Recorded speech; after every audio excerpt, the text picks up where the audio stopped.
अस्सलाम वालेकुम and ji good morning जो तमाम व्यूवर्स के कीअं हो खैरियत सां आहियो ख़ुशि आहियो ज़िंदगियूं कीअं आहिनि तबियतूं कीअं आहिनि शुरूआति अॼु थोड़ी ॾुखी लॻे पई। अच्छा अक्सर मां पंहिंजे प्रोग्राम से भी इहा ॻाल्हि ज़रूरु चवंदी आहियां इहो एक्चुअली मां एक्सपीरियंस कंदी आहियां एम श्योर न सिर्फ़ु मां मूं जहिड़ा खोड़ सारा अहिड़ा माण्हू हूंदा जेके इन एक्सपीरियंस जे थ्रू गुज़रंदा हूंदा। ज़िंदगी असां हमेशह चवंदा आहियूं त ज़िंदगी ॾाढी पुरसुकून हुजणु खपे, ॾाढी सुठी हुजणु खपे और ॾाढी सुकून में गुज़रणु खपे। टाइम ते तव्हां उथो, टाइम ते पंहिंजूं शयूं कयो, सुकून सां घर वापसि वञो, घर जी लाइफ इंजॉय कयो ऐं इहो साइकिल ॾाढो प्यार सां हलंदो रहे। कुझु माण्हुनि जो इहो साइकिल जेको आहे उहो ॾाढो स्टक थी वेंदो आहे, ॾाढो घटि टाइम उन्हनि खे ॿियनि माण्हुनि जे लाइ मिलंदो आहे ऐं उहो सिर्फ़ु कमकार जे पोयां ई जल्दी ज़िंदगी पंहिंजी गुज़ारे रहिया हूंदा आहिनि।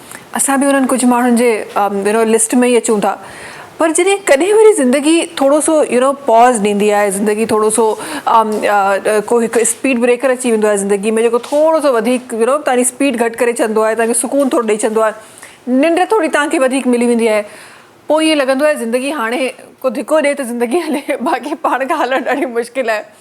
सो अॼु सुबुह खां मुंहिंजी ज़िंदगी बि कुझु इन ई तरीक़े सां हली रही आहे त अल्हम्दुलिल्लाह although I am well rested. ऐं जॾहिं बि तव्हां वेल रेस्टेड जी ॻाल्हि कंदा आहियो त तव्हांखे वधीक फ्रेश थी अचणु खपे, पर असां सां कमु उल्टो आहे। असां जॾहिं सुठो रेस्ट करे वठंदा आहियूं त पोइ सुठो जेको प्रोग्राम आहे उहो थोरो सो करणु थोरो सो ॾुखियो थी वेंदो आहे, पर जी कोशिशि कंदासीं।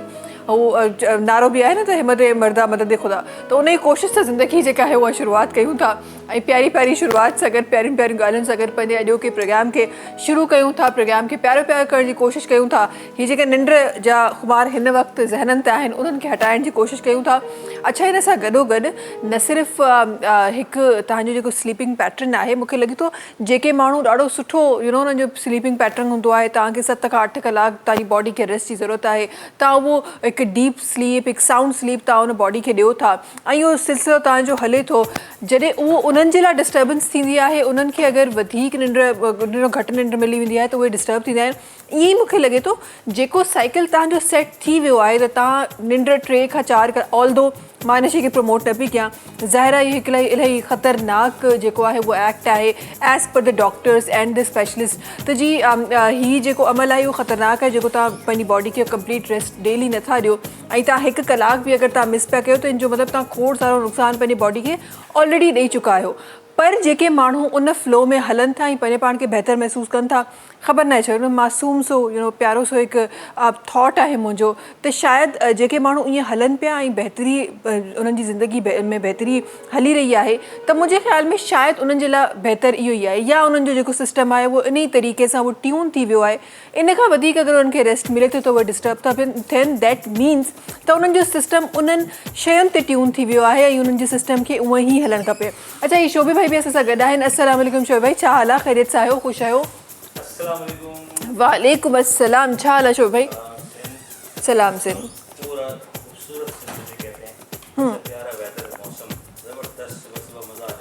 शोभी भाई ये क्या था, मैं घर से निकले इतनी धूप थी और मुझे नॉर्मली मैं ज़रा जब आगे जब रास्ता जाता है तो फिर उसके बाद जाके मुझे एसी की ज़रूरत पड़ती है, अदरवाइज़ जो है कुछ टाइम जो है वो फ़ैन पे गुजारा हो जाता है। हम ज़रा बचत भी कर लेते हैं ना, पेट्रोल बच जाएगा, तो हम ज़रा कुछ टाइम जो है वो आजकल तो वैसे ही बचत करना ज़रूरी है ना, वो अकाउंट खाली है आजकल।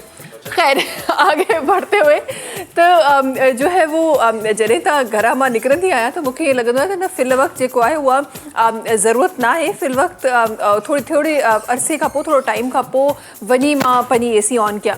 पर अॼु किस्सो कुझु मुख़्तलिफ़ हो। अॼु मां जीअं घरां निकिती आहियां उअं ई जेको आहे न तेज़ जेका उस आहे उहा मूंखे लॻी ऐं थोरो ई मां अॻियां वियमि त मौसम बिल्कुलु डिफरेंट थी वियो, मौसम ॾाढो प्यारो थी वियो। शो भाई ये क्या हो रहा है मौसम?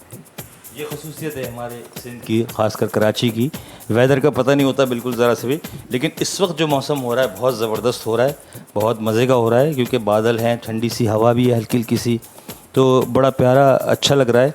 और मैं इसीलिए तो आते साथ ही कहता हूँ कि सलाम सिंध। तो सिंध की जो हमारे सिंध की जो खूबसूरती है वो यही है कि मॉर्निंग और शाम इतनी हसीन और इतनी प्यारी होती है कि जिसकी कोई हद नहीं है।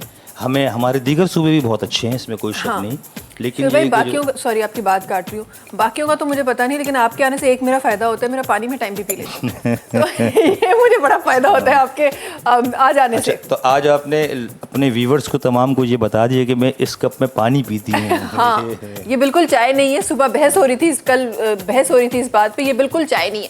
चाय ऐसी नहीं होती, पानी चाय सफ़ेद कलर की नहीं होती। हाँ जी। अच्छा खैर, लेकिन शुरुआत जेका ॾींहं जी आहे वो पानी खां एक्चुअली थियणु खपे। वो पानी अगरि नीम गरम आहे त ॾाढी सुठी ॻाल्हि आहे। पंहिंजी ज़िंदगी में इहे हैबिट्स रखो ताकि तव्हांजो जेको सिस्टम आहे उहो जेको आहे उहो सुठी तरीक़े सां रन करे। उहो बि सिस्टम जी शुरुआत जॾहिं पाणी सां थींदी आहे त उहो वधीक सुठो थो आहे। अच्छा जी, जल्दी जल्दी पंहिंजूं ॻाल्हियूं खोड़ सारियूं थी वियूं। कुझु प्रोग्राम जे हवाले सां ॻाल्हाए था वठूं, कुझु प्रोग्राम जूं ॻाल्हियूं करे था वठूं, कुझु उहे ॻाल्हियूं करे था वठूं जिन जे लाइ अॼु तव्हां ई मां तव्हांजी मुंहिंजी मुलाक़ात मूंखे अचानक ई लॻे पियो त मुंहिंजी स्पीड जेका आहे उहा वधी वई आहे पाणी पीअण खां पोइ। इहो ई थींदो आहे जॾहिं गाॾी खे सही टाइम ते सही पेट्रोल ॾिबो त ईअं ई थींदो आहे। ख़ैर जी, सभिनी खां पहिरीं ॻाल्हि कयूं था कल्ह के मैच जी। इंडिया ऐं बांग्लादेश जे विच में कल्ह को मैच हो, कल्ह को टाकरो असांखे जेको नज़र आयो। ऐं जीअं एक्सपर्ट्स जो चवणु हो, जीअं प्रिडिक्शन हुई, because India is a strong team, जीतणो उनखे हो, ईअं ई थियो। असांखे इंडिया जी जीत नज़र आई ऐं बांग्लादेश जो अॼु वरी सां, पर बांग्लादेश जो बि किस्सो जेको आहे हिन वक़्तु ख़तमु कोन थियो आहे। जीअं पाकिस्तान खे बि अञा हिकु मैच खपे, उअं ई बांग्लादेश खे बि हिकु मैच खपे खटण लाइ या हाराइण लाइ। सो जी अॼोको मैच जेको आहे उहो पाकिस्तान ऐं बांग्लादेश जे विच में आहे। ऐं अॼु जो जेको मैच आहे उहो एक्चुअली फाइनली डिसाइड कंदो त छा पाकिस्तान जेको आहे एशिया जो फाइनल खेॾंदो या न खेॾंदो। सो जी अॼोको मैच दुआ कयो, बिकॉज़ बांग्लादेश ऐं पाकिस्तान जे मैचिस जी ॻाल्हि कजे त ॿई ऑलमोस्ट बराबरी ते वञी बीठा आहिनि। हा, कुझु शयुनि में पाकिस्तान जी जेका टीम आहे उहा सुठी आहे, बट ओवर कॉन्फिडेंट असांखे न थियणु खपे।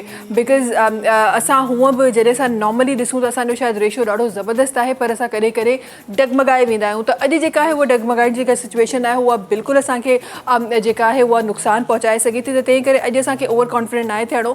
असांखे ज़हन में हिकु पैरेलल शइ रखणी आहे त कुझु बि थी सघे थो। 50-50 जा चांसिस आहिनि। ॿई टीमूं हिकु बराबरि ई ऑलमोस्ट आहिनि। ज़ाहिर आहे हुननि बि पाकिस्तान खे हरायो आहे, पाकिस्तान बांग्लादेश खे हराए चुको आहे। सो जी अॼु दुआ कयो त मैच प्यारो प्यारो थिए, सुठो सुठो थिए, पाकिस्तान जे हक़ में थिए, ताकि पाकिस्तान जेको आहे उहो फाइनल खेॾे सघे। ऐं फाइनल तव्हां मां बख़ूबी सुञाणूं था, इंडिया फाइनल में शामिलु थी वियो आहे।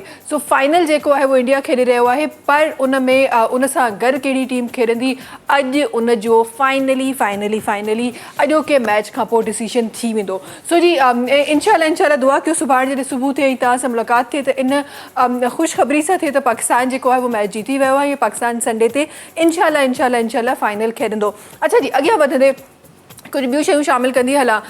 डिफरेंट शयूं असां ॾिठो आहे त पाकिस्तान में जेके डेवलपमेंट जे थ्रू जॾहिं तव्हां ॾिसो था, डेवलपमेंट जी अखि जा ॾिसो था त डिफरेंट शयूं जेके आहिनि उहे पाकिस्तान में थींदी रहंदियूं आहिनि।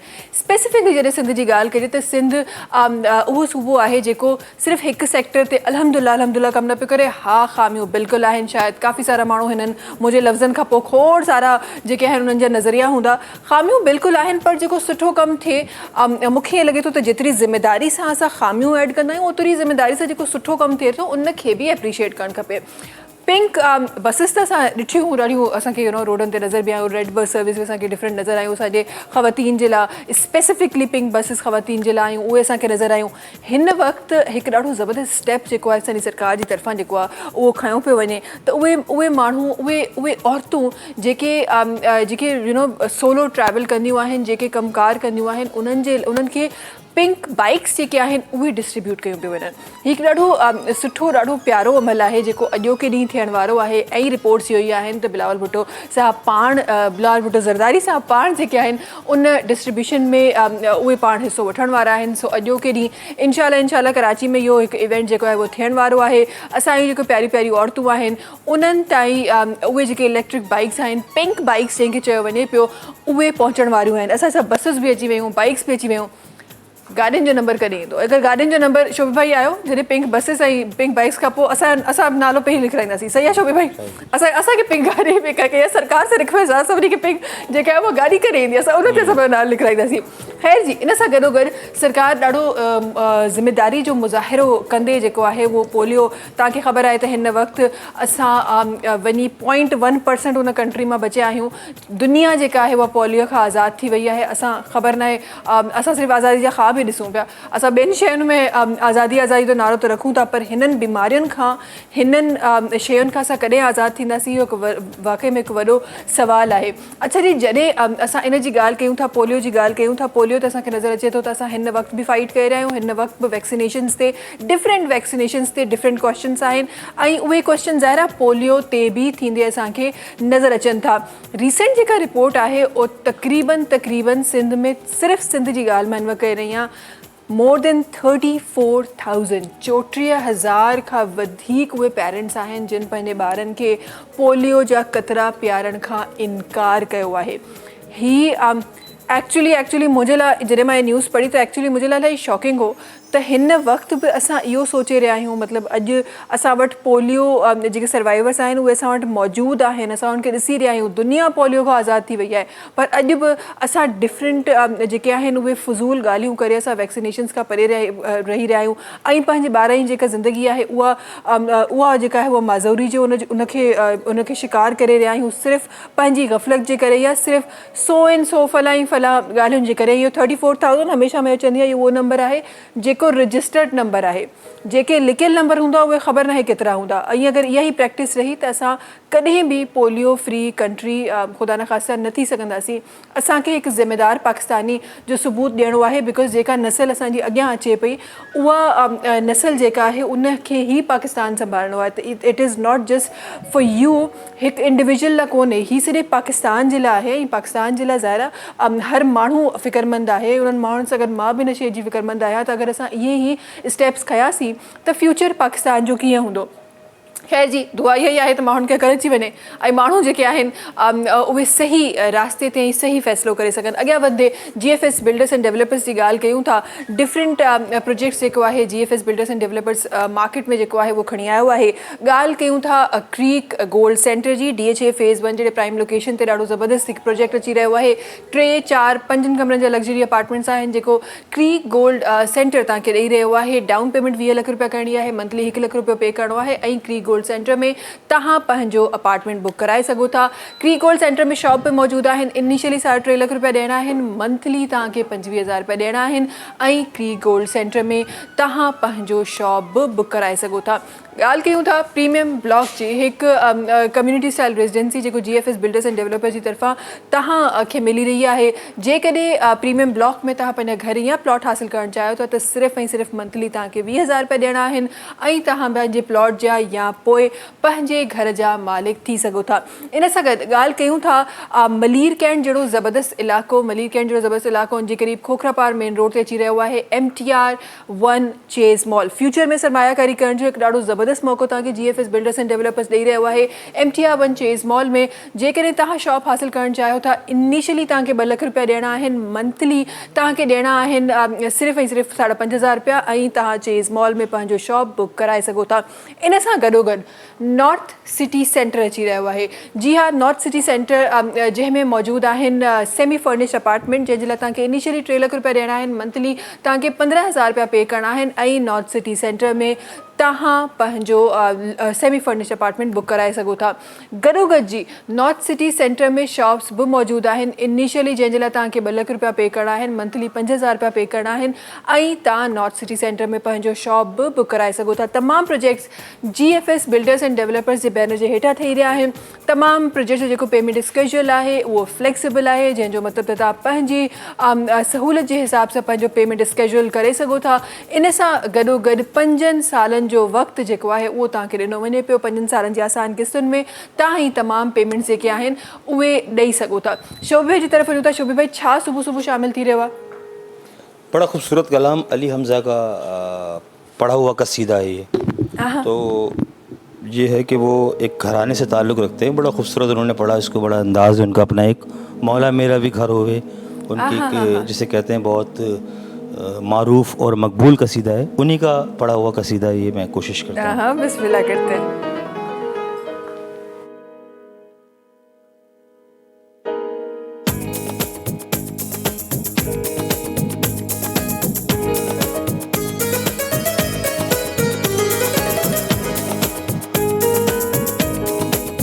गुनाहगार होकर निजात मिलती है,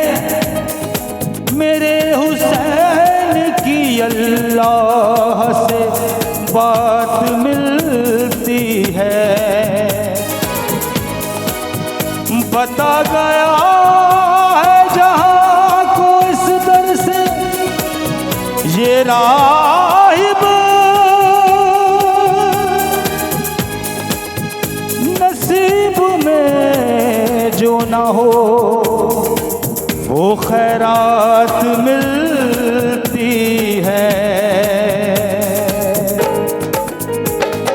लोहो कलम के मालिक, लोहो कलम के मालिक ज़हरा के चैन से, लोहो कलम के मालिक ज़हरा के चैन से, किस्मत में जो नहीं है वो मांगो हुसैन से। किस्मत में जो नहीं है वो मांगो हुसैन से। लोहो कलम के मालिक ज़हरा के ऐन से, किस्मत में जो नहीं है वो मांगो हुसैन से। किस्मत में जो नहीं है वो मांगो हुसैन से।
किस्मत में जो नहीं था वो मांगा हुसैन से। किस्मत में जो नहीं था वो मांगा हुसैन से।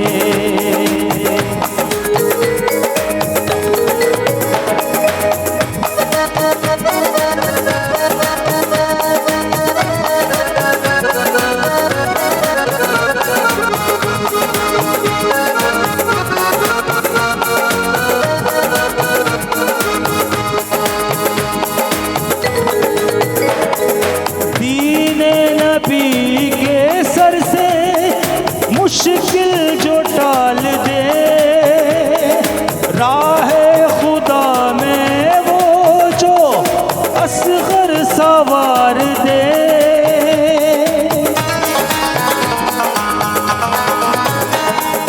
दीने नबी के सर से मुश्किल जो टाल दे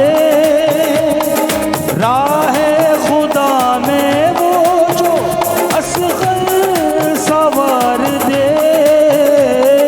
खूने अली मोहम्मद, खूने अली मोहम्मद के नूर ऐन से। किस्मत में जो नहीं था वो मांगो हुसैन से। किस्मत में जो नहीं था वो मांगो हुसैन से। लूहे कलम के मालिक, लोहे कलम के मालिक ज़हरा के ऐन से। किस्मत में जो नहीं था वो मांगा हुसैन से। किस्मत में जो नहीं था वो मांगा हुसैन से, वो मांगा हुसैन से, वो मांगा हुसैन से। बहुत खूब जी। अच्छा ये जल्दी सा ब्रेक की तरफ हलूं था, इंशाल्लाह वापस थी खोड़ सारी शयूं अॼु प्रोग्राम में शामिल करणियूं आहिनि ऐं अॼु कुझु अहिड़ियूं ॻाल्हियूं करणियूं आहिनि जेके इंशाल्लाह मुंहिंजी प्यारी भेण औरतुनि जे लाइ बि ऐं ॿारनि जे लाइ बि इंशाल्लाह फ़ाइदेमंद थियण वारियूं आहिनि। सो जी हीअ स्क्रीन न आहे छॾणी, तव्हां सां मुलाक़ात कयूं था हिन नंढी कमर्शियल ब्रेक खां पोइ। सलाम सिंध, सलाम सिंध, सलाम सिंध, सलाम सिंध, सलाम सिंध, सलाम सिंध। जी वेलकम बैक। अच्छा जी महिमान संजा सां गॾु आहिनि, महिमान जे तारुफ़ जी तरफ़ हलूं था। हिन तरफ़ असां गॾु सभिनी खां पहिरीं जेका पर्सनैलिटी तशरीफ़ फरमाए, जीअं मां प्रोग्राम जी शुरूआत में चयो त अॼु थोरो सो असांजो जेको प्रोग्राम आहे उहो असांजी प्यारनि प्यारनि ख़वातीन जे लाइ ऐं प्यारनि प्यारनि ॿारनि जे लाइ फ़ाइदेमंद थियण वारो आहे। त हिन वक़्तु सभिनी खां पहिरीं असां गॾु जेका पर्सनैलिटी तशरीफ़ फरमा आहे उहा बेसिकली अॼु थोरो सो उहो मसइलो जेको अक्सर ख़वातीन खे रहंदो आहे त जॾहिं बि सीज़न चेंज थींदो आहे त हेयर फॉल स्टार्ट थींदो आहे, हेयर जा डिफरेंट जेके मसइला आहिनि उहे स्टार्ट थी वेंदा आहिनि। अॼु थोरो सो उन्हनि मसइलनि खे हल करण जे लाइ, उन्हनि जा हल जेके आहिनि उहे ॻोल्हण जे लाइ हिकु महिमान खे सां मधु कयो आहे। पाण जेके आहिनि उहे इलाही ज़बरदस्त तरीक़े सां हेयर ते कमु करे रहियूं आहिनि, पाण हेयर एक्सपर्ट आहिनि। सां गॾु अमारा सिद्दीकी साहिबा आहिनि जेके तशरीफ़ फरमा आहिनि। अस्सलाम वालेकुम। वालेकुम कीअं हो, ख़ैरियत सां आहियो, ख़ुशि आहियो? जी मैं बिल्कुल ठीक हूँ, आप ठीक है? अल्हम्दुलिल्लाह बिल्कुल ठीक ठाक। तव्हां ॿुधायो ज़िंदगी कीअं आहे? बहुत अच्छी ज़िंदगी गुजर रही है। एक्चुअली आज मैं इसीलिए प्रोग्राम में आई हूँ ताकि हेयर्स पे थोड़ी बात की जाए। हमारे यहाँ बेसिकली फ़िज़िकल जो है वो हेल्थ पर भी बात होती है, मेंटल हेल्थ पर भी जो है वो बहुत सारे इश्यूज़ आजकल आप देख रही होंगी क्या नाम है वो हम करते हैं। लेकिन जो हेयर्स हैं हमारे बालों की ओवरऑल वेलबींग के लिए होते हैं और उस पर हम देख रहे होते हैं बहुत कम बात होती है। तो इसीलिए मैंने कहा कि आज जो है वो इस टॉपिक पर बात की जाए। ज़रूर, और बड़ा ज़रूरी भी है। और सिर्फ हेयर का मतलब मैं ज़रा इस पर ज़रा तफसील से हम बात करेंगे क्योंकि हर किसी का मसला है, तो इस पर तफसीलन इंशाल्लाह बात होगी। अॻियां वधंदे हिकु ॿी पर्सनैलिटी सां गॾु तशरीफ़ फरमा है। ॿारनि जी हेल्थ जो मसइलो आहे, ॿारनि जी हेल्थ जो बि वॾो मसइलो आहे मुआशिरे में। एक्चुअली असांजा ॿार जेके आहिनि उहे वीक खां वीकर थींदा पिया वञनि ऐं असांखे एक्चुअली सम्झ में न पियो अचे त किथे कोताहियूं असां करे रहिया आहियूं। बज़ाहिरनि जेके शयूं असांखे नज़र अचनि थियूं, अगरि उन्हनि खे कवर कयो बि वञे त उहा हेल्थ असांखे नथी मिले जेका असांजे बचपन में या असांजे वॾनि जे बचपन में उन्हनि खे मिली आहे।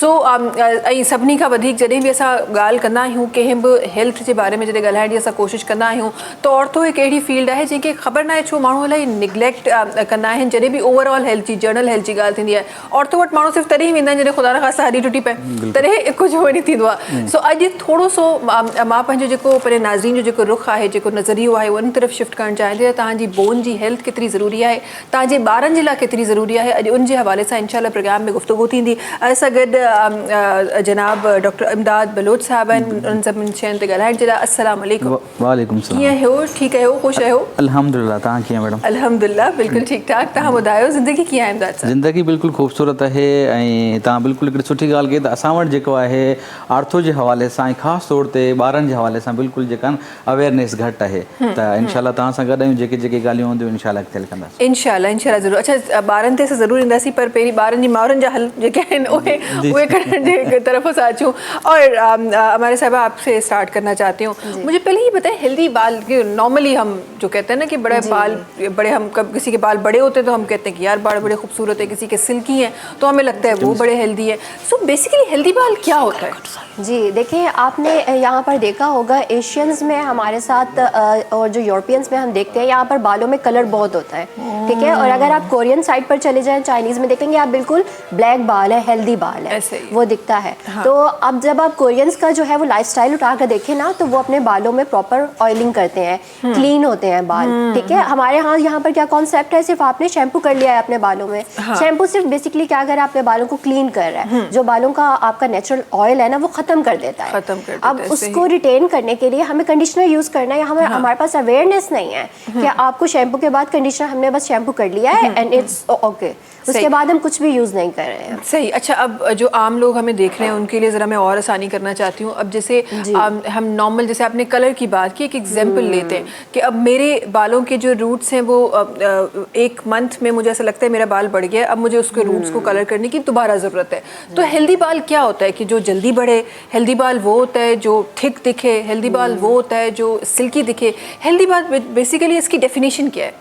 देखिए, हेल्दी बाल वो होता है कि आप अगर तो आपके बाल 1 to 10 या 1 to 50 हेयर फॉल हो रहा है बालों का, तो वो इट्स ओके, ठीक है। लेकिन अगर उससे ज़्यादा हेयर फॉल हो रहा है तो आपका बाल हेल्दी नहीं है, इट्स मीन कि आपकी बॉडी में कोई प्रॉब्लम चल रहा है, तो वो आपको उस वक्त इंडिकेशन आ जाती है कि आपकी बॉडी में प्रॉब्लम। लेकिन हमारे यहाँ पर होता है कि जब हमारे बाल बिल्कुल, हमारे बाल्डनेस आती शुरू हो जाती है, हमारे गंजपन आना शुरू हो जाता है, तब हम भागते हैं, फिर हम डायरेक्ट PRP की तरफ चले जाते हैं। It's not good. आपको पहले बेसिक ट्रीटमेंट्स लेनी होती हैं। तो आपको जब आपके बालों, आपको पता चल जाए कि आपका इतना हेयर फॉल हो रहा है, जब आपके बालों में डैंड्रफ आ जाए तो आपको पता है कि अब आपका कोई प्रॉब्लम शुरू हो गया। बेसिकली हम डॉक्टर के पास जाते हैं, हमें कोई बीमारी होती है तो वो हमें एंटीबायोटिक देता है, ठीक है। तो उसका भी जो है वो हम 5-6 दिन का कोर्स देता है। तो बालों के साथ भी यही प्रॉब्लम है। हम लोग कहते हैं कि कोई भी प्रॉब्लम आया अब ओवरनाइट हमारे बाल ठीक हो जाए, ऐसे नहीं होता। बालों के जो ट्रीटमेंट्स होते हैं वो एटलीस्ट 1 to 2 months ले सकते हैं, तो ये ज़रूरी है। सही सही। और ये आई गेस सबसे बड़ा मिसकंसेप्शन है कि हम जो भी चीज़ हम लगाना चाहते हैं या करना चाहते हैं तो हमें उसका ओवरनाइट रिजल्ट चाहिए होता है, और 2-4 दिन में नहीं आया तो हम कहते हैं चीज़ अच्छी नहीं है या डॉक्टर अच्छी नहीं है। हम ये बोल रहे थे, एक कॉलर शायद हमारे साथ है, हमारा टॉकबैक भी बड़ा मसला कर रहा है। कॉलर शायद ऐसा गद है, कॉल अटेंड करते हूँ जी। अस्सलाम वालेकुम। वालेकुम अस्सलाम। जी केरन सा सगद गुलाम शबीर सोलंकी जो है कंडियारे में। जी सोलंकी साहब, खैरियत से आए हो? ठीक है हो? खुश है हो? शुक्र अल्हम्दुलिल्लाह। अॼु तव्हां कीअं आहियो? ख़ुशि आहियो? सभु ख़ैरात? तव्हांजी तबियत ठीकु आहे? अल्हम्दुलिल्लाह बिल्कुल ठीक ठाक। असांजी असांजी सॼी टीम जी तबियत ॾाढी ज़बरदस्त आहे। प्रोग्राम ॾिसो पिया सोलंकी साहब? अभी ज़बरदस्त सिंध टीवी जो जेको प्रोग्राम हूंदो आहे असां बिल्कुलु पंहिंजो कमकार थी आहे ख़ासि ॾिसंदा आहियूं। अदा वॾी महिरबानी, वॾी महिरबानी। अच्छा, अॼो के प्रोग्राम जे हवाले सां को सवाल शामिल करणु चाहींदो? अॼु असां गॾु असां ॿारनि ते ऐं वारनि ते ॻाल्हाए रहिया आहियूं। ज़बरदस्त टैगलाइन ठही वई आहे मुंहिंजी। बिल्कुलु। डॉक्टर साहब वेठा आहिनि, तमामु ॾाढो सुठो प्रोग्राम पियो हले। ऐं डॉक्टर साहबनि सां नंढे ॿारनि में जो आम इन जो फुण चांवर जो जांच पोइ आहे, इन जे प्रोग्राम में थोरो तव्हां तस्वीर कंदव त सुठी आहे। अॼुकल्ह नंढे ॿारनि में थोरो घणो वार थी वियो आहे, जीअं तो मलेरिया जो चाहे जी जी जी जी जी जी जी जी बिल्कुल बिल्कुल। अॼुकल्ह ॿारनि में, हाँ ज़रूरु इन ते ॻाल्हाईंदासीं। अॼुकल्ह ॿारनि में एक्चुअली इहो ॿार असांजा जेके आहिनि न उहे शायदि असांजो इम्यून सिस्टम वीक थी वियो आहे, ख़बर न आहे छा थियो आहे, ॿार ॾाढो जल्दी बीमार पिया थियनि। वॾी महिरबानी, वॾी महिरबानी सोलंकी साहब। प्रोग्राम सां जुड़ियल रहिजो, इंशाअल्लाह ॿारनि जे हवाले सां अॼु खोड़ कुझु प्रोग्राम में शामिल थियण वारो आहे। वॾी महिरबानी कॉल करण जे लाइ। अच्छा जी डॉक्टर साहब, तव्हांजी तरफ़ डायरेक्टली मां अचणु चाहियां थी ऐं हिननि जे सवाल खां ई स्टार्ट करणु चाहियां थी त असां इहो हिकु जर्नल माण्हुनि जो कॉन्सेप्ट आहे त असांजो बचपन त हीअं गुज़रियो, असां त हीअं बि कंदासीं, मटी बि खाए वेंदा, ॿार कुझु न थींदो। हाणे त अगरि मटी वारी हवा बि खाईंदा तॾहिं मसइलो थो थिए। सो छा बेसिकली मसइलो छा आहे? ॾिसो, ईअं आहे जो हींअर जेको ॿारनि में इम्यून सिस्टम ॾाढो जेको वीक थी वियो आहे। इम्यून सिस्टम वीक हुजण जे करे ऐं प्रॉपर जेके आहे उहा जेके अॻे जीअं ॻोठनि में सिस्टम हलंदा उहे हींअर न आहिनि। इन हवाले सां जेके आहिनि ॿार पोइ जल्दी वीक था थी वञनि। ऐं ॿियो अक्सर जेको आहे सीज़नल चेंजिस, जीअं हाणे हींअर सीज़न चेंज पियो थिए, राति जो तव्हां ॾिसो पिया थधि पए पई ऐं ॾींहं जो गर्मी पई पए, हींअर ईंदे बि गर्मी थोरी घणी महसूसु थी पए।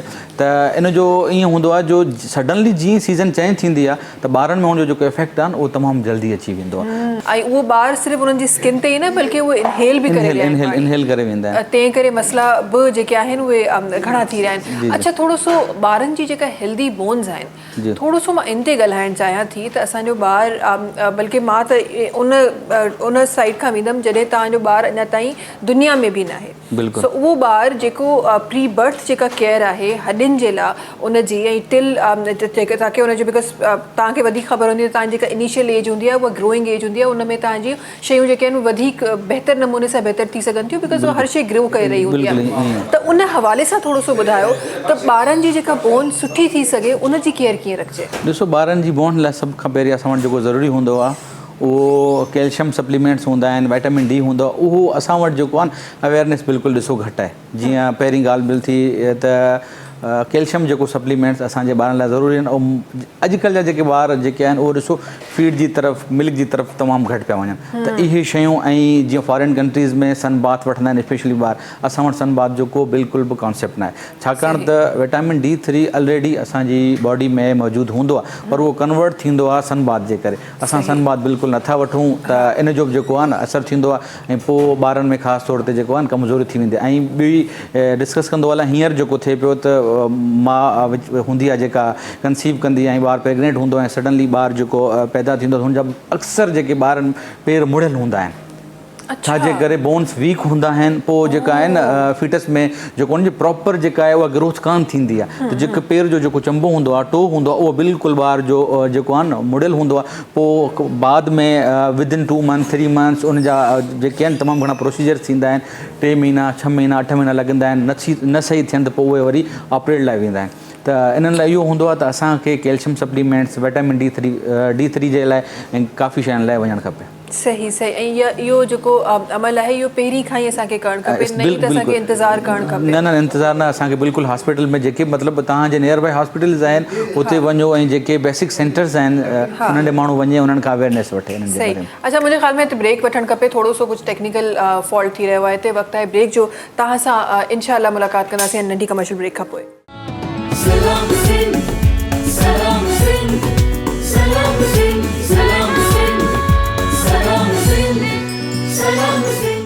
जी वेलकम बैक है जी। प्रोग्राम के मज़ीद अॻियां वधाईंदे कुछ ॿियूं ॻाल्हियूं शामिल कयूं था प्रोग्राम में। अच्छा हमारा साहब, ये तो हमने वो जर्नल एक जो है वो कॉन्सेप्ट जो है वो लोगों को बता दिया।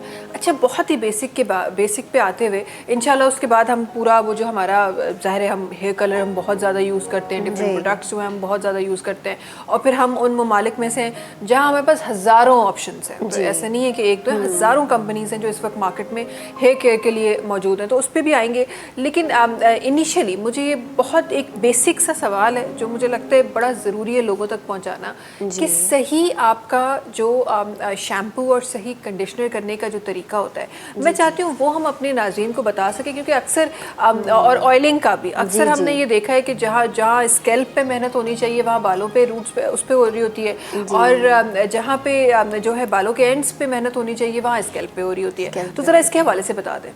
जी, सबसे पहले तो मैं आपको ऑयलिंग का बताऊंगी। ऑयलिंग बेसिकली ऐसी होती है कि वो जो आपने देखा होगा कि बालों से बिल्कुल ऑयल गिर रहा होता है, ठीक है, वैसा नहीं है, वैसा बिल्कुल नहीं है। आपको बालों की रूट्स पर अप्लाई करना है, ठीक है। आपने देखा होगा एक पौधा होता है, प्लांट होता है, वो बिल्कुल ड्राई होता है, उसको आप पानी नहीं देंगे तो वो टूट जाएगा, ठीक है। तो आप क्या करते हैं, उसकी जड़ों में पानी देते हैं। तो आपको यहाँ पर रूट्स पे जो है वो ऑयलिंग करनी होती है, ठीक है। भले आप बालों पर ना करें, बालों पर कर लें तो इट्स नॉट अ इशू, लेकिन ऑयलिंग हमेशा रूट्स पर होती है। उसके बाद आप क्लीन बालों पर करेंगे, ऑयलिंग हमेशा क्लीन बालों पर होती है, ठीक है। अच्छा, हाँ, क्योंकि गंदे बालों में ये है कि पहले ही आपके वो जो है मसाम बंद हो जाते हैं गंदगी से, तो जब आप उस पर ऑयलिंग करते हैं ना तो उसमें हेयर फॉल आ जाता है फिर, ठीक है। उसके बाद आपको अच्छे शैम्पू से हमेशा जो है वो ज़रा ऑयल पे रहते हुए माजरत कि कौन से ऑयल जो हैं वो यूज़ करने चाहिए। हमारे पास तो देसी घरों में तो वही सरसों का तो तेल जो है वो पंसारी से ले लिया और वही चलता हुआ आ रहा है, यही है, सब घर निसागी कहानियाँ, सबने घर निसागी कहानियाँ। सो कौन सा जो है वो ऑयल ज़्यादा बेहतर है बालों के लिए? देखिए, अच्छा यहाँ पर ये भी कॉन्सेप्ट आ गया कि इस ऑयल को इस ऑयल में मिक्स कर लें तो आपके जो है वो जी मिक्सिंग हो जाती है। देसी बॉटल्स मिल रही होती है कि इसमें ये भी शामिल है, ये भी शामिल है। इट्स अ बिग नो। हर ऑयल की डिफरेंट प्रॉपर्टी होती है, जैसे जोजोबा ऑयल है, ऑलिव ऑयल है, इन सब की डिफरेंट प्रॉपर्टीज होती है। अगर यहाँ पर आप चाइनीज़ या कोरियंस में देखें तो ये कैमिलिया ऑयल बहुत यूज़ करते हैं, तो जो कि बालों को शाइन भी बहुत देता है, बालों की ग्रोथ के लिए भी बहुत अच्छा है और बालों को हेल्दी रखता है। तो camellia oil is best for oil, इसको टी सीड ऑयल भी बोलते हैं। तो ये इजीली अवेलेबल है। हमारे जो बड़े बुजुर्ग तो हमने तो बड़े देखे जिन्होंने देसी ऑयल लगा कितनी बड़ी बड़ी चुटियाँ, तो कभी कभार अम्मा पिक्चर दिखाती है तो मैं बड़ी हैरान होती हूँ कि ये बाल किस तरह ऐसे बढ़ते थे। तो कहते हम तो कुछ नहीं करते थे, हम तो कोई शैम्पू भी इतना कोई महंगे जो तुम लोग लगा रहे हो और इतनी ट्रीटमेंट्स महंगी ले रहे हो, हम लोग तो कुछ नहीं करते थे, फिर भी हमारे बाल ऐसे थे। तो ये क्या था उस वक्त? तो I am sure camellia camellia oil वहाँ तक तो नहीं पहुँचा जी। होगा, वो तो नॉर्मल देसी सरसों ऑयल से ही हो रहा होगा। एग्जैक्टली देखिए उस वक्त का लाइफस्टाइल देखा जाए और आज का लाइफस्टाइल देखा जाए तो कितना ड्रास्टिक चेंज आया है यहाँ बिल्कुल पर। ऐसे ठीक है, पहले जंक फूड भी नहीं होता था, अब आप देखें अब तो यहाँ जंक फूड के अलावा यहाँ पर गुजारा ही नहीं है। हाँ। ठीक है, तो जब हम अपनी बॉडी को एक जो है वो न्यूट्रिशन ही प्रोवाइड नहीं कर रहे हैं, बेसिकली हमारे बाल क्या है, हमारे बाल फैट्स, प्रोटीन्स और जो है विटामिन से बने हुए हैं। सही, ठीक है, सही। जब हम अपनी बॉडी में न्यूट्रिशन नहीं दे रहे हैं, हमारे बालों को भी हमारी बॉडी से न्यूट्रिशन मिल रहा है। बिल्कुल, ठीक है, बिल्कुल ऐसे तो ही जब है। हम जंक फूड खा रहे हैं हम बालों को क्या दे रहे हैं, आप ये खुद देखें, हमें उसको प्रोटीन देना है, विटामिन बी होता है, बायोटिन होता है, विटामिन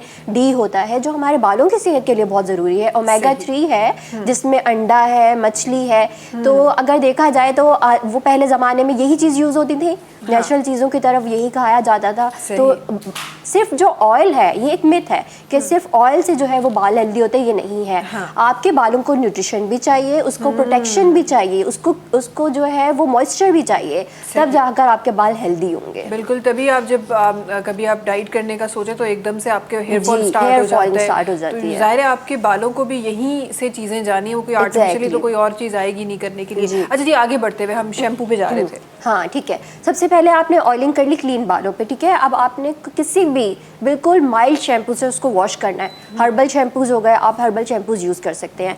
आपने देखा होगा बहुत ज़्यादा केमिकल आजकल आ रहे हैं शैम्पूज में, ऐसे ही है। एकदम आपके बाल को क्लीन तो कर देगा, सॉफ्टनेस भी आ जाएगी, लेकिन उसमें सबसे ज़्यादा केमिकल यूज़ हो रहा होता है। मैं यहाँ पर एक बात बताना चाहूँगी, वैसे तो हम बताते नहीं हैं, लेकिन जो बालों को जो गाड़ियों को धोने के लिए केमिकल यूज़ होता है ना, वो शैम्पू में यूज़ हो रहा होता है। अल्लाह, तो हम सब वो यूज़ जी, तो हम सब वो यूज़ कर रहे होते हैं। तो उसमें ये आपको चाहिए कि आप बिल्कुल माइल्ड शैम्पू यूज़ करें, उससे बालों को क्लीन करें। ठीक है, शैम्पू बेसिकली क्या करता है, आपके बालों को क्लीन कर देता है। अब उसके बाद क्या करना है, शैम्पू आपको जो है वो रूट्स पर भी अप्लाई करना है। ज़ाहिर आपने ऑयलिंग की है, ठीक है, स्कैल्प पर भी एप्लीकेशन होगी उसकी और बालों पर भी, और बिल्कुल इतनी जो है वो माइल्ड होगी कि आपके पाम पर आ जाए बिल्कुल। ठीक है, उसकी एप्लीकेशन होगी आपके बालों पर। उसके बाद आपको कंडीशनर करना है, 2 to 3 ड्रॉप्स आपने लेने हैं और अपने बालों की लेंथ पर अप्लाई करना है। कंडीशनर कभी भी रूट्स पर अप्लाई नहीं होता है। हाँ। ठीक है, क्योंकि हमारे काफ़ी लोगों का कॉन्सेप्ट ये है कि अगर रूट्स पे लगाएंगे तो यहाँ से जो सॉफ्टनेस आती है ना कंडीशनर लगाने के बाद, तो ये एक मिसकंसेप्शन है जो हमारे पास लोगों के। कंडीशनर हमेशा बालों की लेंथ पर अप्लाई होता है, क्योंकि जो शैम्पू से हमारा मॉइस्चर चला जाता है, तो कंडीशनर बेसिकली हमारे बालों को वो मॉइस्चर प्रोवाइड कर रहा होता है। तो सिर्फ हम अपने बालों को मॉइस्चर देना है। उसके बाद आपने देखा है कि हम हेयर कलरिंग करवा रहे होते हैं, ट्रीटमेंट्स वगैरह, स्टाइलिंग वगैरह हो रही है, तो कंडीशनर जो है वो उससे प्रोटेक्ट कर देता है हमारे बालों को। सही, ज़बरदस्त ही एक सही बेसिक तरीक़ों है शैम्पू। अच्छा, आपने हर्बल की और माइल्ड शैम्पूज़ की बात की, मार्केट में तो मुझे नहीं लगता कि कोई भी शैम्पू ऐसा है जिसको हम इस तरह के जो रेगुलर हमारे पास शैम्पूज़ हमारे घरों में यूज़ हो रहे होते हैं, तो ये सारे वही केमिकल वाले शैम्पू हैं? जी, केमिकल वाली शैम्पू है। अभी मैंने लास्ट टाइम एक इवेंट अटेंड किया है जिसमें अवेयरनेस प्रोग्राम था। हम उसमें यही बात कर रहे थे कि एक्चुअली हमारी जो जनरेशन अब आ रही है, जेन ज़ी आ रही है, इसमें अवेयरनेस नहीं है। तो इसमें अवेयरनेस लाना बहुत ज़रूरी है, एजुकेशन बहुत ज़रूरी है। बेसिकली मैं भी काफ़ी लोगों को ट्रेन करती हूँ, जो हमारी ब्रांड एम्बेसडर्स होती हैं उनको मैं ट्रेनिंग देती हूँ कि आपको जो है वो क्लाइंट आपके पास एक बार आ रहा है, आप पर ट्रस्ट करके आ रहा है, तो आप उसको बताना है कि इस शैम्पू में कौन सा केमिकल यूज़ हो रहा है। ठीक है, तो अब ये उस पर डिपेंड करता है कि उसको परचेज करना है या नहीं करना है। ठीक है, तो हमारे यहाँ पर जो है वो मरकरी बहुत ज़्यादा आ रहा है। अगर हम देखें तो अब जो एक प्रोडक्ट शैम्पू है उसमें आपको अगर मरकरी नज़र आ रहा है, सल्फेट नज़र आ रहा है, तो आप उसको बाय नहीं करें। ठीक है, अब ये चीज़ें जिसमें नहीं होंगी वो माइल्ड शैम्पू होगा।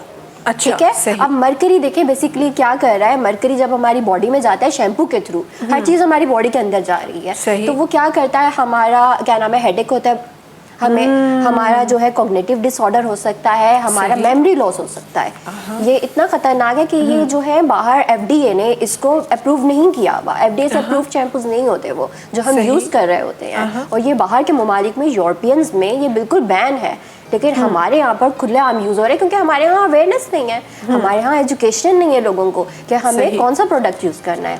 इसलिए हम यही अवेयरनेस देते हैं कि एटलीस्ट आप अपने शैम्पू पे या जो भी आप प्रोडक्ट यूज़ करें उसमें ये ज़रूर पड़े कि इसमें मरकरी या जो है वो सल्फेट फ्री चीज़ हो। ठीक है, मरकरी या सल्फेट फ्री शैम्पू हो तो ही वो आप यूज़ करें। कोई कंडीशनर्स में भी कोई रिस्ट्रिक्शन है? जी, सेम विद द कंडीशनर, उसमें भी मरकरी और वो होता है? मरकरी एंड सल्फेट फ्री आपको कंडीशनर यूज़ करना है। सही, ठीक है। तो आपके बाल जो है वो जी, जो वो बेसिक बिल्कुल जो mild उसको shampoo। हाँ जो उसको बेसिक ट्रीटमेंट चाहिए वो आपको इस हिसाब से ऑयल से और इन शैम्पू और कंडीशनर सां तव्हांखे मिली वेंदी। अच्छा जी, अॻियां वधंदे डॉक्टर साहब तव्हां जी तरफ़ अचणु चाहियां थी। ऐं ज़हरा ॿारनि जा खोड़ सारा इशूज़ आहिनि जेके हिन वक़्तु असांखे नज़र अची रहिया आहिनि। ऐं हिन वक़्तु जेके हिकु वॾो जेको हींअर इशू आहे उहो वैक्सीनेशन जो बि आहे। रिसेंटली असांखे वरो सर्वाइकल कैंसर जे जेका उन ते डिफरेंट माण्हुनि जा हुआ। अॼु मूं न्यूज़ पढ़ी, मूंखे ॾाढी हैरत थी त जेको पोलियो मुहिम लास्ट हली आहे उन में 25,000 तक़रीबन जेके पेरेंट्स आहिनि उन्हनि मना करे छॾियो ॿारनि खे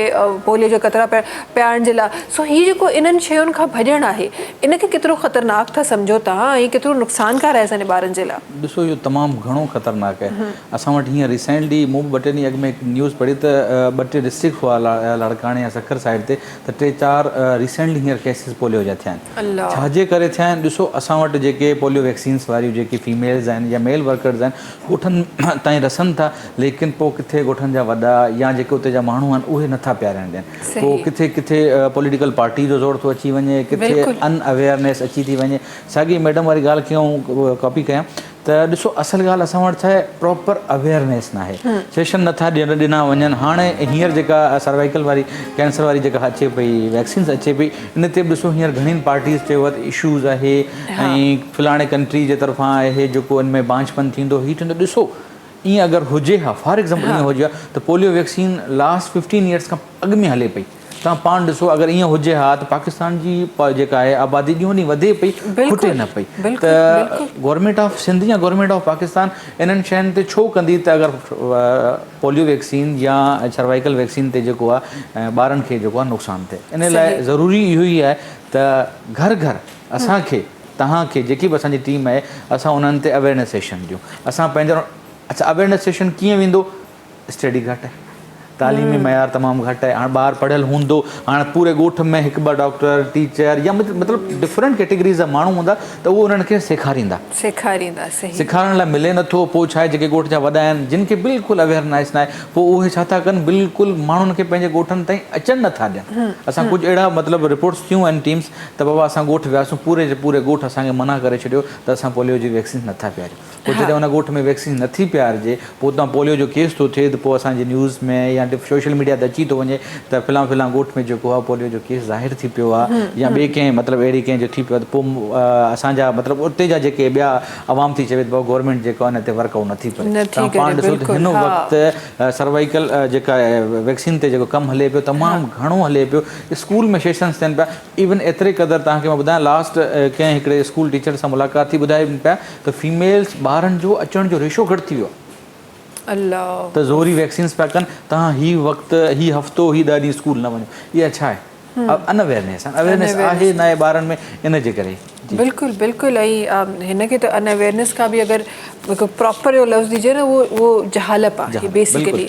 हे पढ़ियल लिखियल असां जाहिल आहियूं त असां स्कूल में पढ़णु त वञूं था, पर अगरि स्कूल में अगरि कोई वैक्सीनेशन अचे पई त असां 10 ॾींहं छुटी पिया कयूं। हीअ इन खां वधीक जहालत ॿियो किथे नथी थी सघे। असांजा जेके आहिनि कुझु जेके आहिनि पार्टीज़ नाला नथा खणूं, उहे उन्हनि खे सपोर्ट पियूं कनि त तव्हां हिन पासे न वञो, हिन पासे न वञो, हिन पासे प्रॉपर ॾिसो तव्हां नुक़सानात अचनि ज़ाहिर थियनि, पोइ तव्हां अची ॿुधायो बाबा हिन पोलियो वैक्सीन मां हीउ नुक़सानु थियो आहे या ॿिए कंहिं वैक्सीन मां नुक़सानु थियो, उहे नथा ॿुधाइनि, पोइ इन जे करे इहो ई नुक़सानु। बिल्कुलु। अच्छा, मूंखे त ईअं लॻे थो जॾहिं बि का ईअं वैक्सीनेशन टाइप का बि शइ ईंदी आहे त हमेशह माण्हुनि जो इहो ई जेको आहे उहो अमल हूंदो आहे। कोविड जे टाइम ते, मेनिंजाइटिस जे टाइम ते इहो ई थियो, हाणे हे वैक्सीन लॻी रही आहे, हिन जे टाइम ते इहो थी रहियो आहे।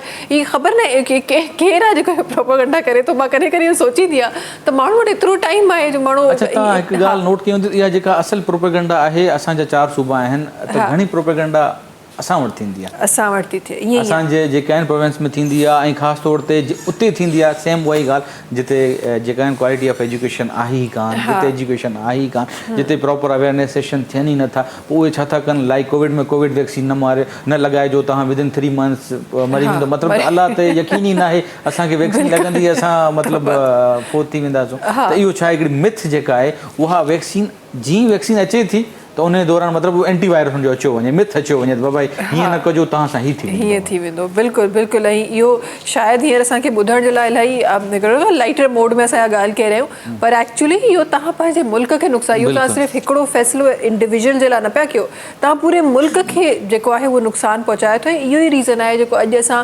जेको हींअर ताईं असां पोयां आहियूं, एतिरो कुझु अल्हम्दुलिल्लाह सभु कुझु हुजण खां पोइ बि असां 2-3 क़दम पोयां आहियूं ॿियनि ममालिक खां। हुनजो रीज़न इहो ई आहे त जेसिताईं असां पाकिस्तान जे फ़ाइदे जी ॻाल्हि कोन सोचींदासीं, हीअ तव्हांजो सिर्फ़ु तव्हांजी औलाद जी ॻाल्हि कोन्हे, हीअ पाकिस्तानी जी ॻाल्हि आहे। सो इन ते एक्चुअली गौर फ़िक्र थियणु खपे। अच्छा, हिते इहा अवेयरनेस त इन जे बारे में त मुंहिंजी दुआ इहा ई आहे, मां अक्सर पंहिंजे प्रोग्राम में बि डिस्कस कंदी रहंदी आहियां त इहा अवेयरनेस माण्हुनि ताईं वञे, ताकी सुभाणे जो जेको पाकिस्तान जो हिकु इमेज आहे उहो इन खां कई गुना बहितर हुजे, हीअ सेफ हुजे। हाणे थोरो सो मां उन ते बि उन अवेयरनेस ते बि ॻाल्हि करणु थी चाहियां जेका ॿारनि जी खुराक जी अवेयरनेस आहे, जेको ज़ाहिर स्टार्ट थिए थी द मोमेंट जेका मदर आहे उहा एक्सपेक्ट करे थी, उतां खां स्टार्ट थिए थी टिल ॿार जेको आहे उहो वॾो थी रहियो आहे उन टाइम। त मूंखे उन जी जेका खुराक आहे थोरो सो उन जे हवाले सां ॿुधायो त कहिड़ा उहे ग़लति जेके आहिनि उहे अमल उन्हनि खुराकुनि में थी रहिया आहिनि।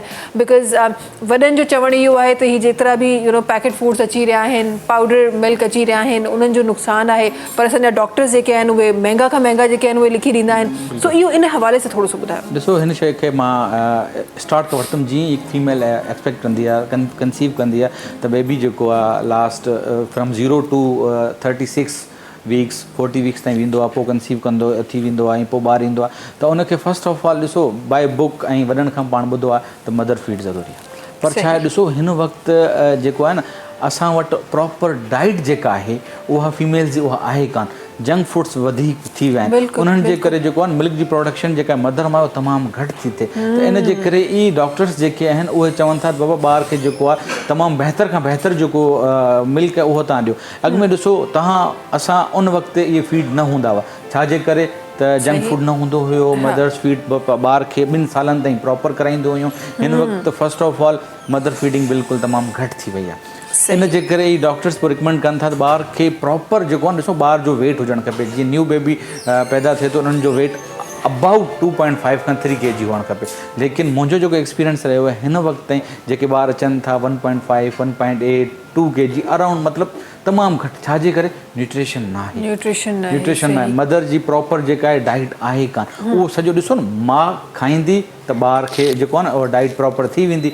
इन जे करे वरी ॿार दुनिया में अचे थो लाइक 0 to 6 मंथ ताईं हिकिड़ा मतिलबु डिफरेंट कंपनीज़ जा मिल्क्स अचनि था। डॉक्टर साहब रिकमेंड कनि था त घणेई पेरेंट्स चवनि था डॉक्टरनि बाबा महांगा असांखे खीर लिखी ॾिना आहिनि, असां अफोर्ड नथा करे सघूं। ॾिसो, तव्हां अगरि अफोर्ड नथा करे सघो त मदर जी जेका डाइट आहे उहा सुठी कराए त ॿार जी जेका फीड आहे उहा तव्हां बहितर कराए सघो। त इन सेम उहा ई अवेयरनेस सही माउ खे ख़बर हुजणु खपे त आऊं अगरि ॿार खे प्रॉपर वे सां खीर ॾियां थी त उहो फीड ताईं न वेंदी। अगरि न आहे त पोइ असां जेके आहिनि त मार्केट में तमामु बहितर खां बहितरीनु FDA अप्रूव्ड जेके आहिनि मिल्क अची विया आहिनि उहे असां ॾेई सघूं था ॿारनि खे। ऐं ॿारनि जेका आहे नशो निमा में तमामु बहितर फ़र्क़ु अचे थो। हा, पर उहो ऑब्वियसली उहो हिकु ऑल्टरनेटिव आहे। तव्हांजो जेको नेचुरल वे आहे उहो उनखां कई गुना वधीक बहितर आहे। ऐं असां वटि अक्सर इहो बिकॉज़ अॼुकल्ह ज़ाहिर असां उन ई मुआशिरे में उन कल्चर में रही रहिया आहियूं जंहिंमें असांजी जेके मदर्स आहिनि उहे मेजॉरिटी जेके मदर्स आहिनि उहे वर्किंग लेडीज़ आहिनि। त ज़ाहिर उन्हनि खे पंहिंजी पोइ आफ्टर केयर बि उन हिसाब सां ॾिसणी थी पए, सभु कुझु करिणो थो पए। आई गेस तंहिं करे ई तमामु जेके शयूं आहिनि उहे अची रहियूं आहिनि। बट मूंखे ईअं लॻे थो त तव्हांजो ज़ाहिर हिकु पूरो हिकु हस्ती अगरि दुनिया में अची रही आहे त उनजे करे कुझु अहिड़ा सेक्रीफाइसिस हूंदा आहिनि जेके बिल्कुलु करिणा पवंदा आहिनि तव्हांखे। ऐं उन्हनि सां गॾोगॾु इन सां गॾोगॾु न सिर्फ़ु मदर, मूंखे लॻे थो मदर सां गॾु उनजा जेके तमामु जेके घरवारा आहिनि उहे प्लस जेको वर्क प्लेस ते जेको एनवायरमेंट आहे उहो बि उन मदर जे लाइ उहो आइडियल हुजणु खपे।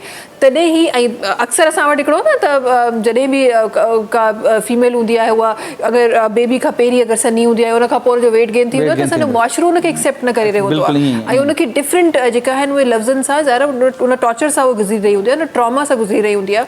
सो असांजे मुआशिरे जी बि इहा रिस्पॉन्सिबिलिटी थिए थी त असां उनखे उन ई तरीक़े सां ट्रीट कयूं ऐं उनखे उहो आइडियल माहौल ॾियूं जेका उहो डिज़र्व करे थी। ॾिसो, फॉरेन कंट्रीज़ में नर्सिंग मदर हूंदी आहे त उहो पंहिंजो बेबी पाण सां गॾु कैरी करे करी वेंदी आहे, ठीकु आहे। उनखे प्रॉपर हिकिड़ो प्लेस ॾिनो वेंदो उन्हनि खे फीडिंग लाइ या ॿार खे टाइम ॾियण जे लाइ। असां वटि जेको आहे उहो पाकिस्तान में इन टाइप जो बिल्कुलु बि कॉन्सेप्ट न आहे। नर्सिंग मदर खे जेको आहे न त उनखे बेबी खे अलो कयो वञे, पोइ मजबूरन बेबी घर में हूंदो त उहो जेको आहे ॿाहिरां जेके फीड अचनि था उहो कराईंदो। पोइ तव्हांखे ख़बर आहे कुदरती जेका हिकिड़ी शइ ॾिनल आहे ऐं असांजी जेका आर्टिफिशियल ठहियल आहे हुन में फ़र्क़ु त बिल्कुलु हूंदो। सही आहे। इहो इन ॻाल्हि खे मां अॻियां वधाईंदे मां इहो ज़रूरु इहो शामिलु करणु चाहींदमि त असां वटि त बल्कि इन हद ताईं थींदो आहे जो जॉब जेको क्राइटेरिया आहे उन में स्पेसिफिकली सिंगल या अगर तव्हां मैरिड भी आयो तो विदाउट चिल्ड्रन जी उहा कैटेगरी हूंदी आहे तॾहिं तव्हांखे उहा जॉब मिली सघे थी, नथी मिली सघे। सो असां इन हद ताईं असांजी जेका अगेन उहा घुमी फिरी अवेयरनेस ते ॻाल्हि अचे थी, एजुकेशन ते ॻाल्हि अचे थी, त असांजी जेका ज़हनियत आहे उहा इन हद ताईं जेको आहे वो आई एम सॉरी पर इन हद ताईं असांजी किरियल आहे जो असां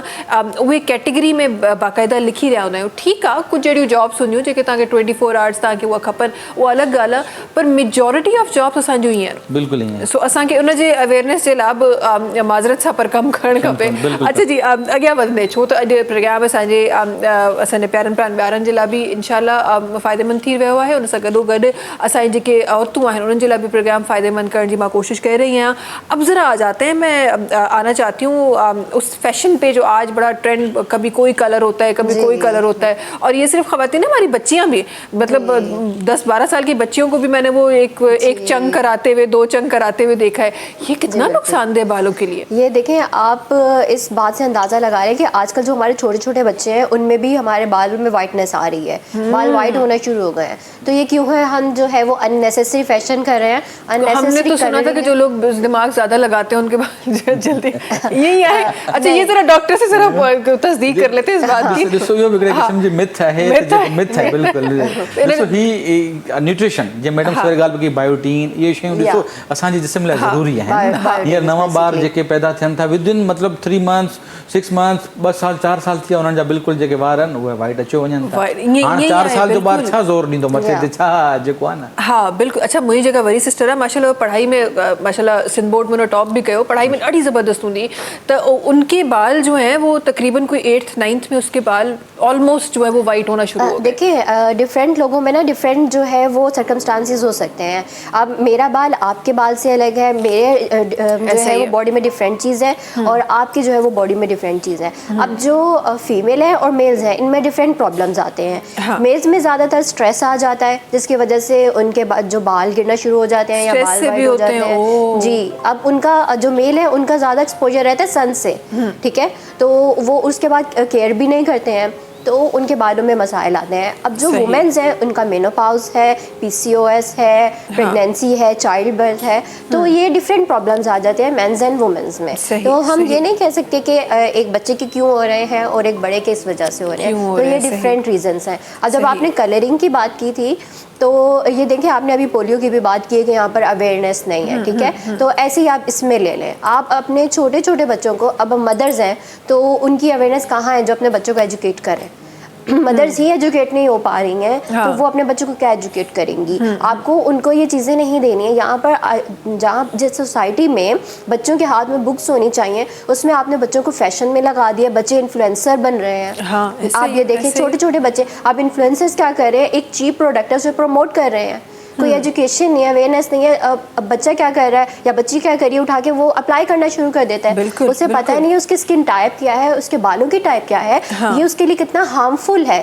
तो हमारे यहाँ बेसिक जो चीज़ है वही यहाँ पर नहीं है। तो अब जब वो कलर करता है उसके बालों में वाइटनेस तो आएगी, उसके बाल वक्त से पहले वाइट तो होंगे, ठीक है, फिर हमारी बॉडी में न्यूट्रिशन की कमी आ जाती है, ठीक है। तो जो कलर है अब ठीक है, हमारे यहाँ पर जो यंग जनरेशन है वो भी कलर कर रही है, ठीक है, एक हद तक ठीक है, लेकिन हम बिल्कुल वो लोकल प्रोडक्ट चूज कर रहे होते हैं जो कि हमारे बालों के लिए हार्मफुल है। अगर आपने हमारे बालों की भी जो है वही वेलबींग होनी चाहिए जो हमारी स्किन के लिए होती है। स्किन पर भी हम ध्यान दे देते हैं, हम अपने कपड़ों पर भी ध्यान दे देते हैं, जूतों पर भी, लेकिन बालों के हम बिल्कुल एक चीप, आपने देखा 50 रुपीज़ वाला हम कलर साशे यूज कर रहे होते हैं, जो कलर लेके आप घर पे ही हमारी लगा लेते हैं। जी बिल्कुल, तो वो क्या करेगा, आपके बालों को नुकसान देगा। अगर आप एक मार्केट से अच्छा ब्रांडेड मेडिकेटेड कलर यूज़ करेंगे तो उसमें जो है वो कैरेटिन मौजूद होता है। कैरेटिन हमारे बालों का प्रोटीन है, तो वो हमारे बालों को उस वक्त न्यूट्रिशन दे देता है और हमारे बालों को डैमेज भी नहीं करता है। सही।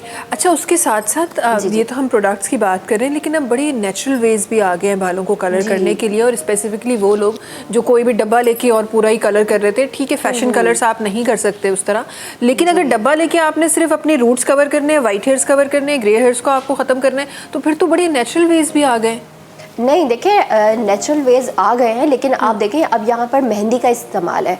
ठीक है, मेहंदी अगर हम पहले वक्तों में देखें तो उस वक्त मेहंदी में ज़्यादा केमिकल मौजूद नहीं था। अब तो सच में तो केमिकल वाली मेहंदी आ रही है, केमिकल वाली मेहंदी आ गई है। ठीक है, तो मतलब अगर कोई चीज़ अप्लाई कर रहे हैं तो आप एटलीस्ट मेडिकेटेड अप्लाई करें ताकि उसका नुकसान ना हो। आप वो अगर वही मेहंदी अगर आप देख ले तो वो हमारे हाथों पर भी वही लग रही है। ठीक है, तो उसमें देखिए उसमें हाथों में भी आपने देखा होगा काफ़ी प्रॉब्लम्स आ रही हैं कि हाथ जल गए, स्किन बर्न हो गई है, स्किन निकलना शुरू हो जाती है। तो आप देखिए जब यही चीज़ आप अपने बालों पर अप्लाई करेंगे तो वो बालों का क्या हल करेगा। ठीक है, फिर नेचुरल वेज में आज यहाँ पर बहुत सारे जो है वो नेचुरल इंग्रेडिएंट्स बोलते हैं। बालों में अनियन लगा लें, अनियन का वाटर यूज़ कर लें, इस तरह से no, it's a no big for hairs. आप कोई भी चीज़ ऐसे अप्लाई नहीं कर सकते। तो हमने तो अनियन वाला शैम्पू भी आ गया अब तो मार्केट में। Shampoo it's a good thing. ठीक है, शैम्पू आप यूज़ कर सकते हैं, लेकिन डायरेक्ट एक चीज़ है, अनियन के अपने इंग्रेडिएंट्स हैं।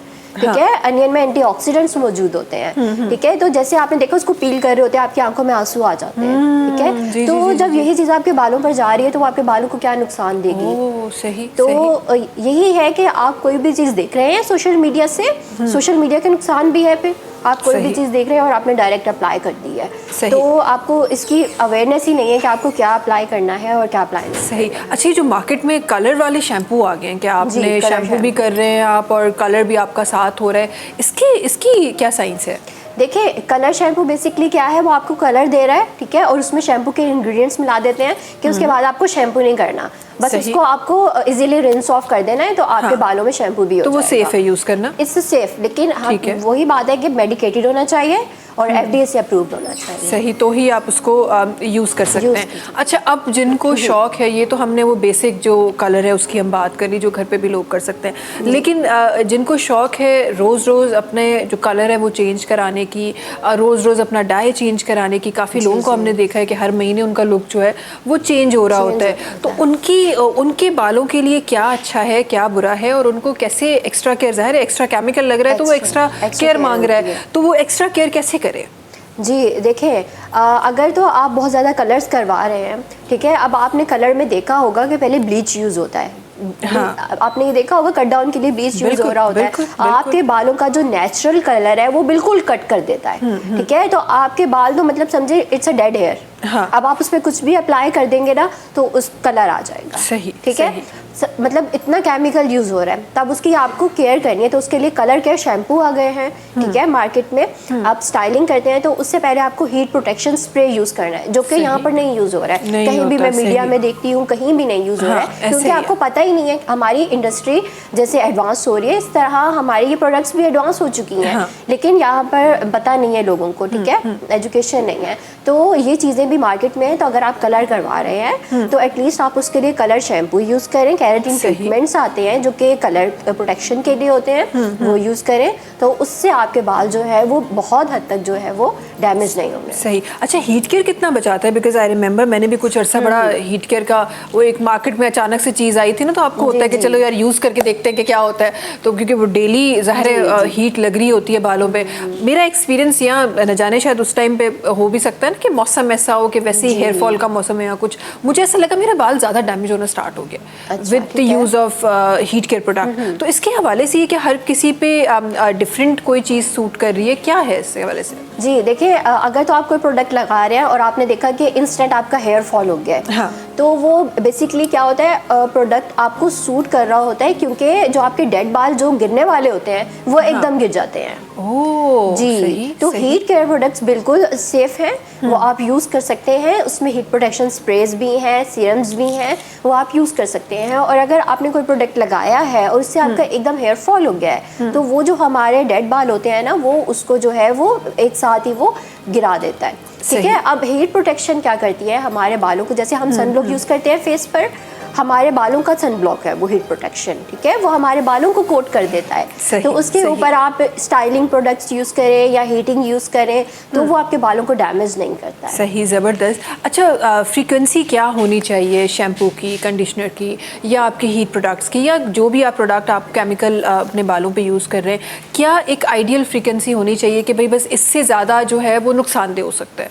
जी, हमारे यहाँ देखें कि जो है ना बहुत ज़्यादा फ्रिक्वेंसी यूज़ कर लेते हैं तो एकदम बाल स्ट्रेट हो जाएंगे, एकदम बाल जो है वो ब्लो ड्राई हो जाएंगे। हाँ। लेकिन ऐसे नहीं करना चाहिए। अपने बालों के साथ जो है ना आपको खुद सिंसियर रहना है। ठीक है, उसकी हेल्थ आपके हाथ में है। तो सही। हमारे बाल बहुत सेंसिटिव होते हैं। एटलीस्ट आप कूलिंग फ्रिक्वेंसी यूज़ करें, कूल टू आप जो है वो हीट की तरफ आहिस्ता आहिस्ता जाएं। सही, ठीक है, सही। तो इतनी एटलीस्ट फ्रिक्वेंसी यूज़ होनी चाहिए बालों को जो है स्टाइलिंग या हीटिंग करते हुए। सही। अच्छा, ये जल्दी सा ब्रेक की तरफ हलूँ था, इंशाल्लाह वापस थी कुछ चंद ॿियूं ॻाल्हियूं भी प्रोग्राम में ज़रूर शामिल कंदा सी। वक्त है ब्रेक जो, तव्हां सां मुलाक़ात कयूं था नंढी कमर्शियल ब्रेक खां पोइ। Salam Singh, Salam Singh, Salam Singh, Salam Singh, Salam Singh, Salam Singh. जी, वेलकम बैक। अच्छा जी, खोड़ सारी प्रोग्राम में अल्हम्दुलिल्लाह ॻाल्हियूं शामिल थी रही हुआ हैं नहीं, काफ़ी सारी उहे ॻाल्हियूं भी असां शामिल करण जी कोशिश कर रहे आहियूं जेके आम ज़िंदगी में तव्हांजे लाइ फ़ाइदेमंद थी सघनि, असांजे लाइ फ़ाइदेमंद थी सघनि। बिकॉज़ रेगुलरली तव्हां घरनि में इहो हिकु मूंखे लॻे थो हिकु वॾो हिकु गैप आहे। पहिरीं जेके असांखे वॾनि खां स्टोरीज़ ॿुधियल आहिनि, या मां पंहिंजी बचपन जी बि ॻाल्हि कयां, किथे न किथे घरनि में वॾा जेके आहिनि उहे इन तरीक़े जूं ॻाल्हियूं कंदा जेके तव्हांखे इनडायरेक्टली तव्हांजे बिहेवियर खे, तव्हांजी वेलबींग खे सुधारण जूं ॻाल्हियूं हूंदियूं। पर हाणे घरनि में उन तरीक़े जूं ॻाल्हियूं कोन थियूं थियनि। हाणे घरनि में जेका डिस्कशन आहे डॉक्टर साहब, उहा कुझु ॿियनि जी डिस्कशन हूंदी आहे। पंहिंजी वेलबींग ते, पंहिंजे बिहेवियर्स ते जेको आहे उहा डिस्कशन घटि थी रही हूंदी आहे। सो ॿारनि में हिन वक़्तु जेका जनरेशन जेका असांजी वधे पई, जेके हिन वक़्तु ताईं ॿार 10-12 सालनि जा आहिनि, उनखां पहिरीं माण्हू जेके आहिनि उहे जेनज़ीस ते घणो टारगेट कंदा आहिनि। बट मूंखे लॻे थो जेनज़ीस में बि उहे माण्हू जेके स्टार्टिंग वारे फेज़ में हुआ, बिकॉज़ उन्हनि जा जेके वॾा भाउ भेण हुआ उहे मिलेनियर्स हुआ, त उन में ज़ाहिर थोड़ो घणो उन्हनि जो असरु आहे। बट हाणे जेका जनरेशन 10-12 सालनि जी आहे उहा कंप्लीटली हिकु नई जनरेशन आहे जेका असांखे नज़र अचे पई। ऐं उन्हनि में सभिनी खां वॾो जेको फैक्टर आहे उहो बिहेवियर चेंजिस जो आहे। ॿार जो जेको रिस्पॉन्ड आहे टुवर्ड्स उन्हनि जे पेरेंट्स, या ॿाहिरि स्कूल जा जेके टीचर्स आहिनि उहे, या पाण में बि उहो इलाही वॾो हिकु चेंज आहे जेको असांखे नज़र अचे पियो। इन जो रीज़न छा सम्झो तव्हां, इन खे बहितरी लाइ छा था करे सघो? ॾिसो, ईअं हूंदो हुयो जो मेन रीज़न जेको आहे हिन वक़्तु, अॻु में ॿार पंहिंजे पेरेंट्स मां इंस्पायर थींदा हुआ। ठीकु आहे, ऐं जेके असां वटि मतिलबु त लाइक छुटियुनि में नानाणनि में वञणु, पाण पंहिंजा महिमान अचणु, उन्हनि में हिन वक़्तु जेको हींअर जेको करंट सिचुएशन हले थो जेका आहे, उन में ॾिसो था सोशल मीडिया, ॿार स्कूल मां अचे थो, मोबाइल, टैबलेट, इवन जेको असांजी जेका आहे टीवी आहे, एंड्रॉइड टीवीज़, ऐं इवन हींअर तमामु घणा स्कूल्स आहिनि जिन पेपर वर्क छॾे टैब ते टोटल वर्क ठीकु आहे। ऐं ॿियो छा आहे, जीअं ॿार स्कूल मां अचे थो, ठीकु आहे, उन खां पोइ घर में ट्यूशन, ऐं ट्यूशन खां अलावा जेके फॉर एग्ज़ाम्पल घर में आहिनि त या मोबाइल हलाईंदा, या पंहिंजो टैब हलाईंदा, या जेके आहिनि गेमिंग वग़ैरह में हलाए वेंदा। त छा आहे, पोइ ॿार किथां लेसन सिखंदो?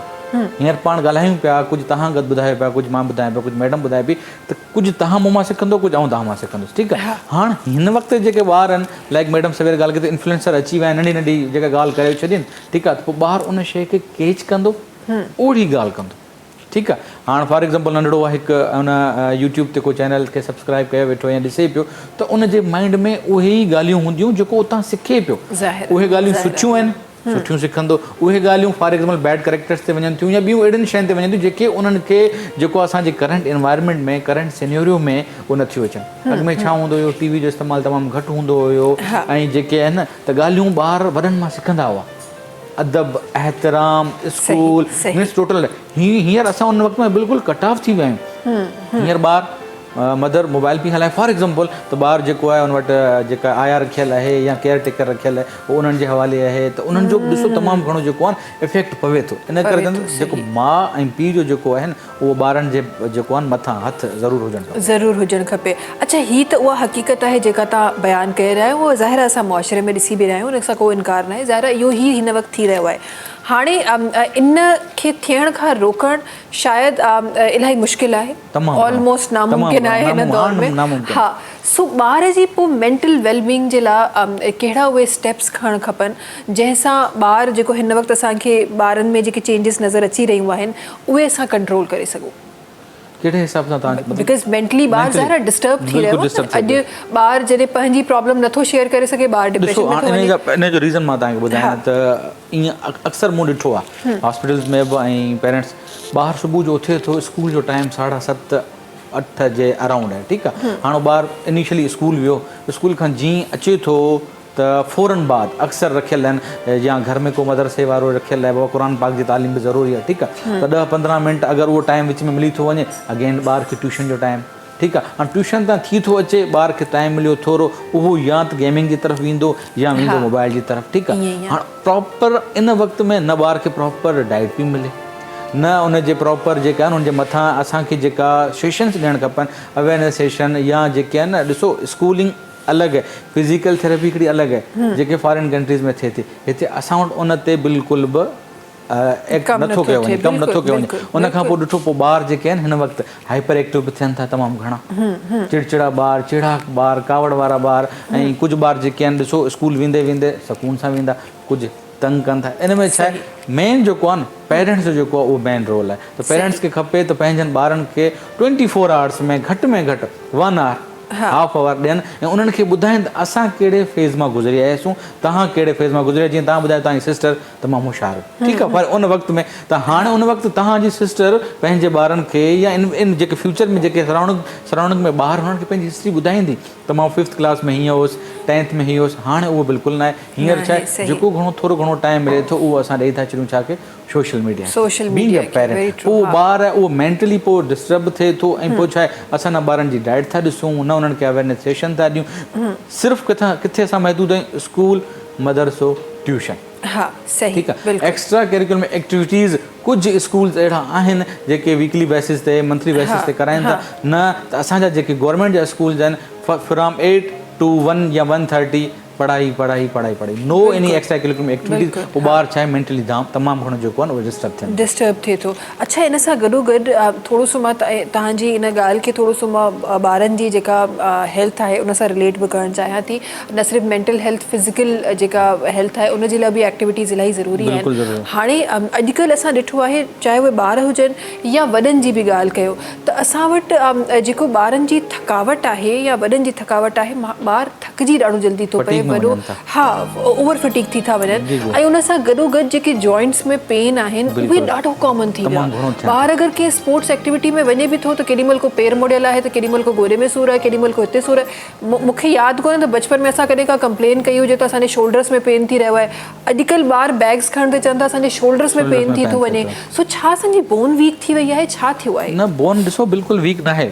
बोन खे प्रॉपर जेके सप्लीमेंट्स आहिनि उहे न पिया मिलनि, न्यूट्रिशन न पई मिले। अगेन उहा ई ॻाल्हि, जंक फूड्स, ठीकु आहे। ॿारनि जी प्रॉपर डाइट आहे कोन। इनिशियली ॿार जीअं वॾो थियो 2 सालनि ताईं हुनखे प्रॉपर फीड थियो ई कोन, ठीकु आहे। बाय बुक 2 सालनि ताईं मदर फीड ज़रूरी आहे। मदर फीड न मिलियो, असां वियासीं हलिया जेके आहिनि ॿाहिरि वारी पैकेट्स वग़ैरह खीर ते। हाणे उहो ख़बर न आहे तव्हां जेके पंहिंजे ॿार खे खीर ॾियो पिया FDA अप्रूव्ड आहे न आहे। हींअर तव्हां ॾिसो पिया मार्केट में तमामु चीप जेके आहिनि मिलनि पिया, जेके मतिलबु बिल्कुलु लो क्वालिटीज़ आहिनि। पोइ छा आहे, हाणे उहे प्रॉपर, फॉर एग्ज़ाम्पल मुंहिंजी बॉडी खे हिन वक़्तु हफ़्ते में 2 लाख इंटरनेशनल यूनिट्स खपनि विटामिन D जा, ठीकु आहे। सही, ठीकु आहे। उहे न पिया मिलनि, बॉडी मां न पिया मिलनि। पोइ असीं छा कंदासीं, ॿाहिरियां मेडिकेशन जी फॉर्म में वठंदासीं, ठीकु आहे। त ईअं बींग उन ॿार खे फॉर 2 लाख न असां 2000 इंटरनेशनल यूनिट्स ॾियूं।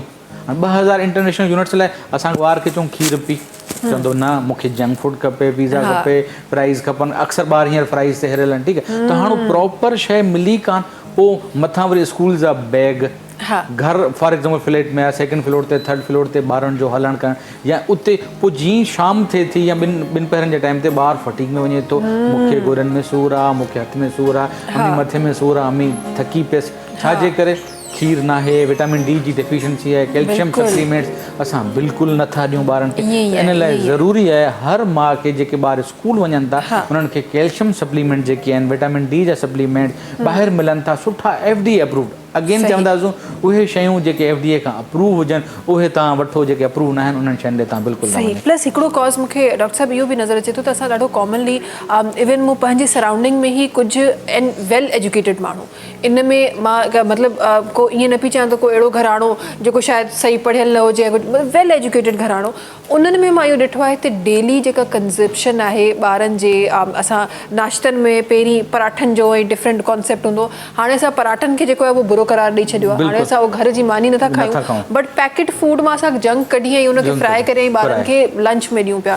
त इहा मूंखे लॻे थो इहो बि हिकु ॾाढो ख़तरनाक हिकु अमल आहे जेको थी रहियो आहे, त ॿारनि जी सुबुह जी जेका पहिरीं खुराक आहे उहा ई फ्राइड आइटम सां थी रही आहे। ॾिसो ॿ शयूं हूंदियूं आहिनि हिन वक़्तु जेका असांजी डाइट प्लान आहे, ठीकु आहे, नई स्टडी हिकु आई आहे त मगरिब खां पोइ जेको आहे न, मगरिब खां पोइ फ़ौरन राति जे टाइम ते असांखे पंहिंजो खुराक बिल्कुलु बंदि करणु खपे। छाजे करे त असांजे जेके बि इंसुलिन लेवल आहे उहो असांजी बॉडी में डबल छो वञे, ठीकु आहे। ईअं सेम ॿारनि में, ठीकु आहे, असांखे नाश्तो बहितर खां बहितरीनु खपे। ॿार छा था कनि, हिकिड़ो स्लाइस वरितो या जेके पैकेट्स वारा मिलनि पिया थोरो फ्राइज़ करे ॿारनि खे ॾेई छॾियो, उहो ॿार वठनि पिया, प्रॉपर डाइट न मिली, ठीकु आहे। अगेन ॾींहं जो आयो थोरो घणो खाधो, राति जो असां वटि जेको हींअर पाकिस्तान जी सिचुएशन हले थी, राति जो जंक फूड राति जो 11 12 जेसि ताईं मतिलबु जागनि था पूरो मील ई राति जो आहे, राति जो पोइ छा आहे, पोइ ॿार ओबेसिटी बि वञनि था, ओबेसिटी ते वियो असांजो जेको पूरो सिस्टम आहे बॉडी जो हू बिल्कुलु मतिलबु तहस महस थियो वञे। उन खां पोइ ॿारनि खे अगेन ॿारनि में ख़ासि तौर ते जॉइंट्स पेन थी वियो, स्टमक, हीअं ॾिसो था न ॿारनि में मैदे जी तकलीफ़, ॿाहिरि कुझु खाधो ऐं बिल्कुलु जेको आहे न वधहज़मी थी वई, उहे इशूज़ सिर्फ़ु इन जे करे थियनि था असां टाइमिंग बिल्कुलु उलट करे छॾियूं, ॾींहं खे असां राति करे छॾियो, राति खे असां ॾींहं करे छॾियो, वॾा हुजनि चाहे ॿार हुजनि। ऐं हीअ एॾी मैजिकल प्रैक्टिस आहे बिकॉज़ इहा मां पाण ते करे चुकी आहियां। त जॾहिं तव्हां शाम थियण खां पोइ, राति थियण खां पोइ खाइणु छॾे था ॾियो, तव्हांजी ज़िंदगी में एॾो वॾो चेंज थो अचे जो तव्हां पाण नथा, बिकॉज़ ज़ाहिर आहे मां बि हिन ई कल्चर जो हिसो आहियां, त मुंहिंजे ज़हन में बि इहो त जी सॼो ॾींहुं तव्हां खाओ न खाओ, राति जी मानी जेका आहे शहनशाह वांगुरु खाइणी आहे। हा, ऐं ज़ाहिर आहे हिकिड़ो फेज़ उहो आयो मूं वटि जंहिंमें मूंखे वेट जेको आहे उहो लूज़ करिणो, त उनजो तरीक़ो बि इहो सॼो ॾींहुं बुखियो रहणो आहे, कोन्हे खाइणो, एक्सरसाइज़ करणी आहे, सभु कुझु करिणो आहे, राति जो खाइणो आहे। बट कुदरती ख़बर न आहे का भलाई थियणी हुई जो मुंहिंजो जेको तमामु जेको ईटिंग जेको स्केड्यूल आहे उहो शिफ्ट थी वियो। हाणे मुंहिंजो जेको ईटिंग हैबिट्स आहिनि उहे शुरू 9 बजे खां स्टार्ट थींदियूं आहिनि ऐं शाम जो 5-6 बजे, ऐं मां सभु खाईंदी आहियां। माण्हू चवंदा आहिनि त शायदि मां को डाइट प्लान मुंहिंजो कोन हूंदो, मां सभु खाईंदी आहियां, जेको बि कुझु ठहियलु हूंदो आहे, बट घर जो ॿाहिरियों न, मां सभु खाईंदी आहियां। बट 6 बजे खां पोइ अगरि मां खायां त मुंहिंजो स्टमक जेको आहे मूंखे प्रॉब्लम करणु स्टार्ट करे छॾियो। हिकु टाइम वज़र था, तव्हांजी बॉडी हिकु टाइम ताईं एक्सेप्ट कंदी, हुन खां पोइ प्रॉब्लम कंदी।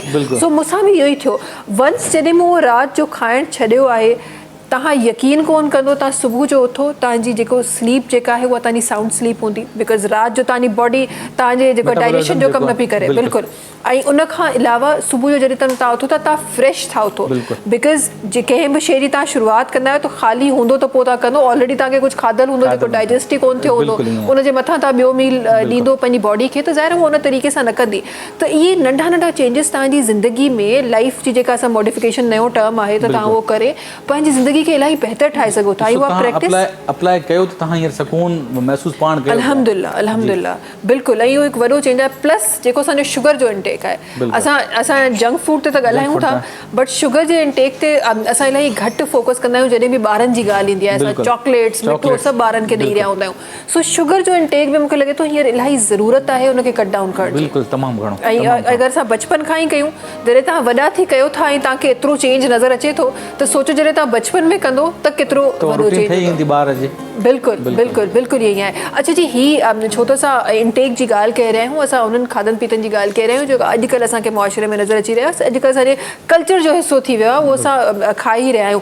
अगर इसी खाने को मैं ज़रा हेयर हेल्थ की तरफ ले जाऊँ और ज़रा उसके हवाले से देखूँ कि हमारे पास, हम जैसे आप कह रही थी कि हम सिर्फ बालों को उन ट्रीटमेंट्स की ज़रूरत नहीं है जो हम उनको ऊपर से दे रहे हैं, ज़रा आपने खाना भी अच्छा है। तो अगर किसी के बाल अच्छे नहीं हैं तो मुझे ये बताएं कि क्या डाइट में ऐसी चीज़ें आपको लगता है कि उसके नहीं है और उसको शामिल करने चाहिए ताकि उसके बाल अच्छे हों? क्योंकि हमने फैमिली में देखा है किसी के बाल बहुत अच्छे होते हैं और किसी के बाल बहुत थोड़े से रह जाते हैं। तो ये बताएं कि कौन सी ऐसी चीज़ें डाइट में होनी चाहिए आपके बालों की हेल्थ के लिए?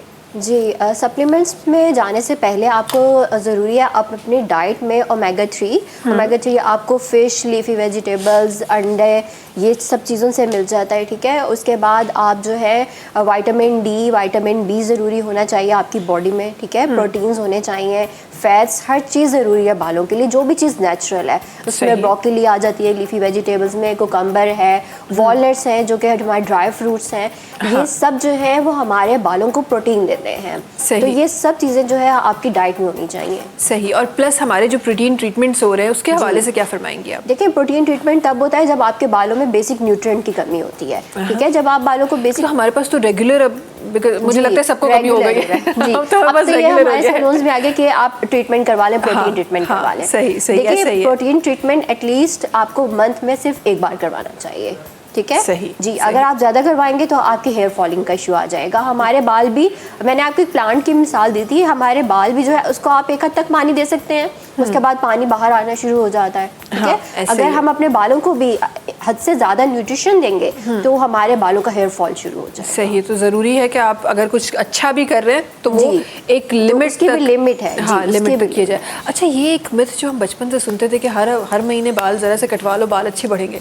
जी कितनी से चाहिए इसमें? जी ट्रिमिंग एंड स्प्लिट एंड्स जो कहते हैं कि हाँ। आप कटवा लें हर महीने नहीं, जब आपको लगे कि आपके जो है वो रफ बालों की ग्रोथ हो रही है। बेसिकली हमारे जब बाल बढ़ रहे होते हैं, आपने देखा होगा हमारे नेल्स भी बढ़ते हैं, तो जो आगे से डेड नेल है हम उसको कट कर देते हैं, सही, ठीक है, ताकि सही। हमारे जो है वो नेल्स प्रॉपर ग्रोथ करें। हाँ। तो हमारे बालों के साथ भी यही है कि जब हमारे जब बाल बढ़ रहे होते हैं तो जब एक डेड बाल आ जाता है, स्प्लिट एंड्स आपने देखा होगा वो बालों के नजर आना शुरू हो जाते हैं, तो वो जो है वो डेड हेयर्स होते हैं जो कि आपके बालों को आगे बढ़ने नहीं देते। तो उसको ख़त्म करने का तरीका यही है कि उसको ट्रिम कर उसको आप ट्रिम करवा दें, उसकी कटिंग सही करवा लें। सही। और उसके अलावा जो हमारे पास डिफरेंट ट्रीटमेंट्स आ रहे होते हैं स्प्लिट एंड्स के लिए कि आप ये लगा दें तो सही हो जाएगा, वो लगा दें तो सही हो जाएगा, क्या इसमें कोई हकीकत है? नहीं, देखिए स्प्लिट एंड का जो है वो मेन है कि आप उसको कटिंग करवा लें। उसके सही। बाद अगर आप उसको मैनेज करना है, उसकी मैनेजमेंट के लिए वो चीज़ यूज़ की जा सकती सही। और स्प्लिट एंड आपकी बालों की ग्रोथ को रोकता है, रोकते हैं, ये सच है। जो चले कुछ बातें तो हैं जो सही हमें पता है, ये अच्छी बात है कि कुछ चीज़ें हैं जो हमें सही से पता है। अच्छा, एक और बड़ी एक कॉमन बहस है जो हमारे पास होती है वो डेली शैम्पूइंग पे। तो ज़रा मुझे इसके हवाले से बता दें, क्या डेली शैम्पू करना भी ख़तरनाक है? जी, डेली शैम्पू करना बहुत ख़तरनाक है। आप अपने बालों को तब शैम्पू करें जब आपके बालों को ज़रूरत है।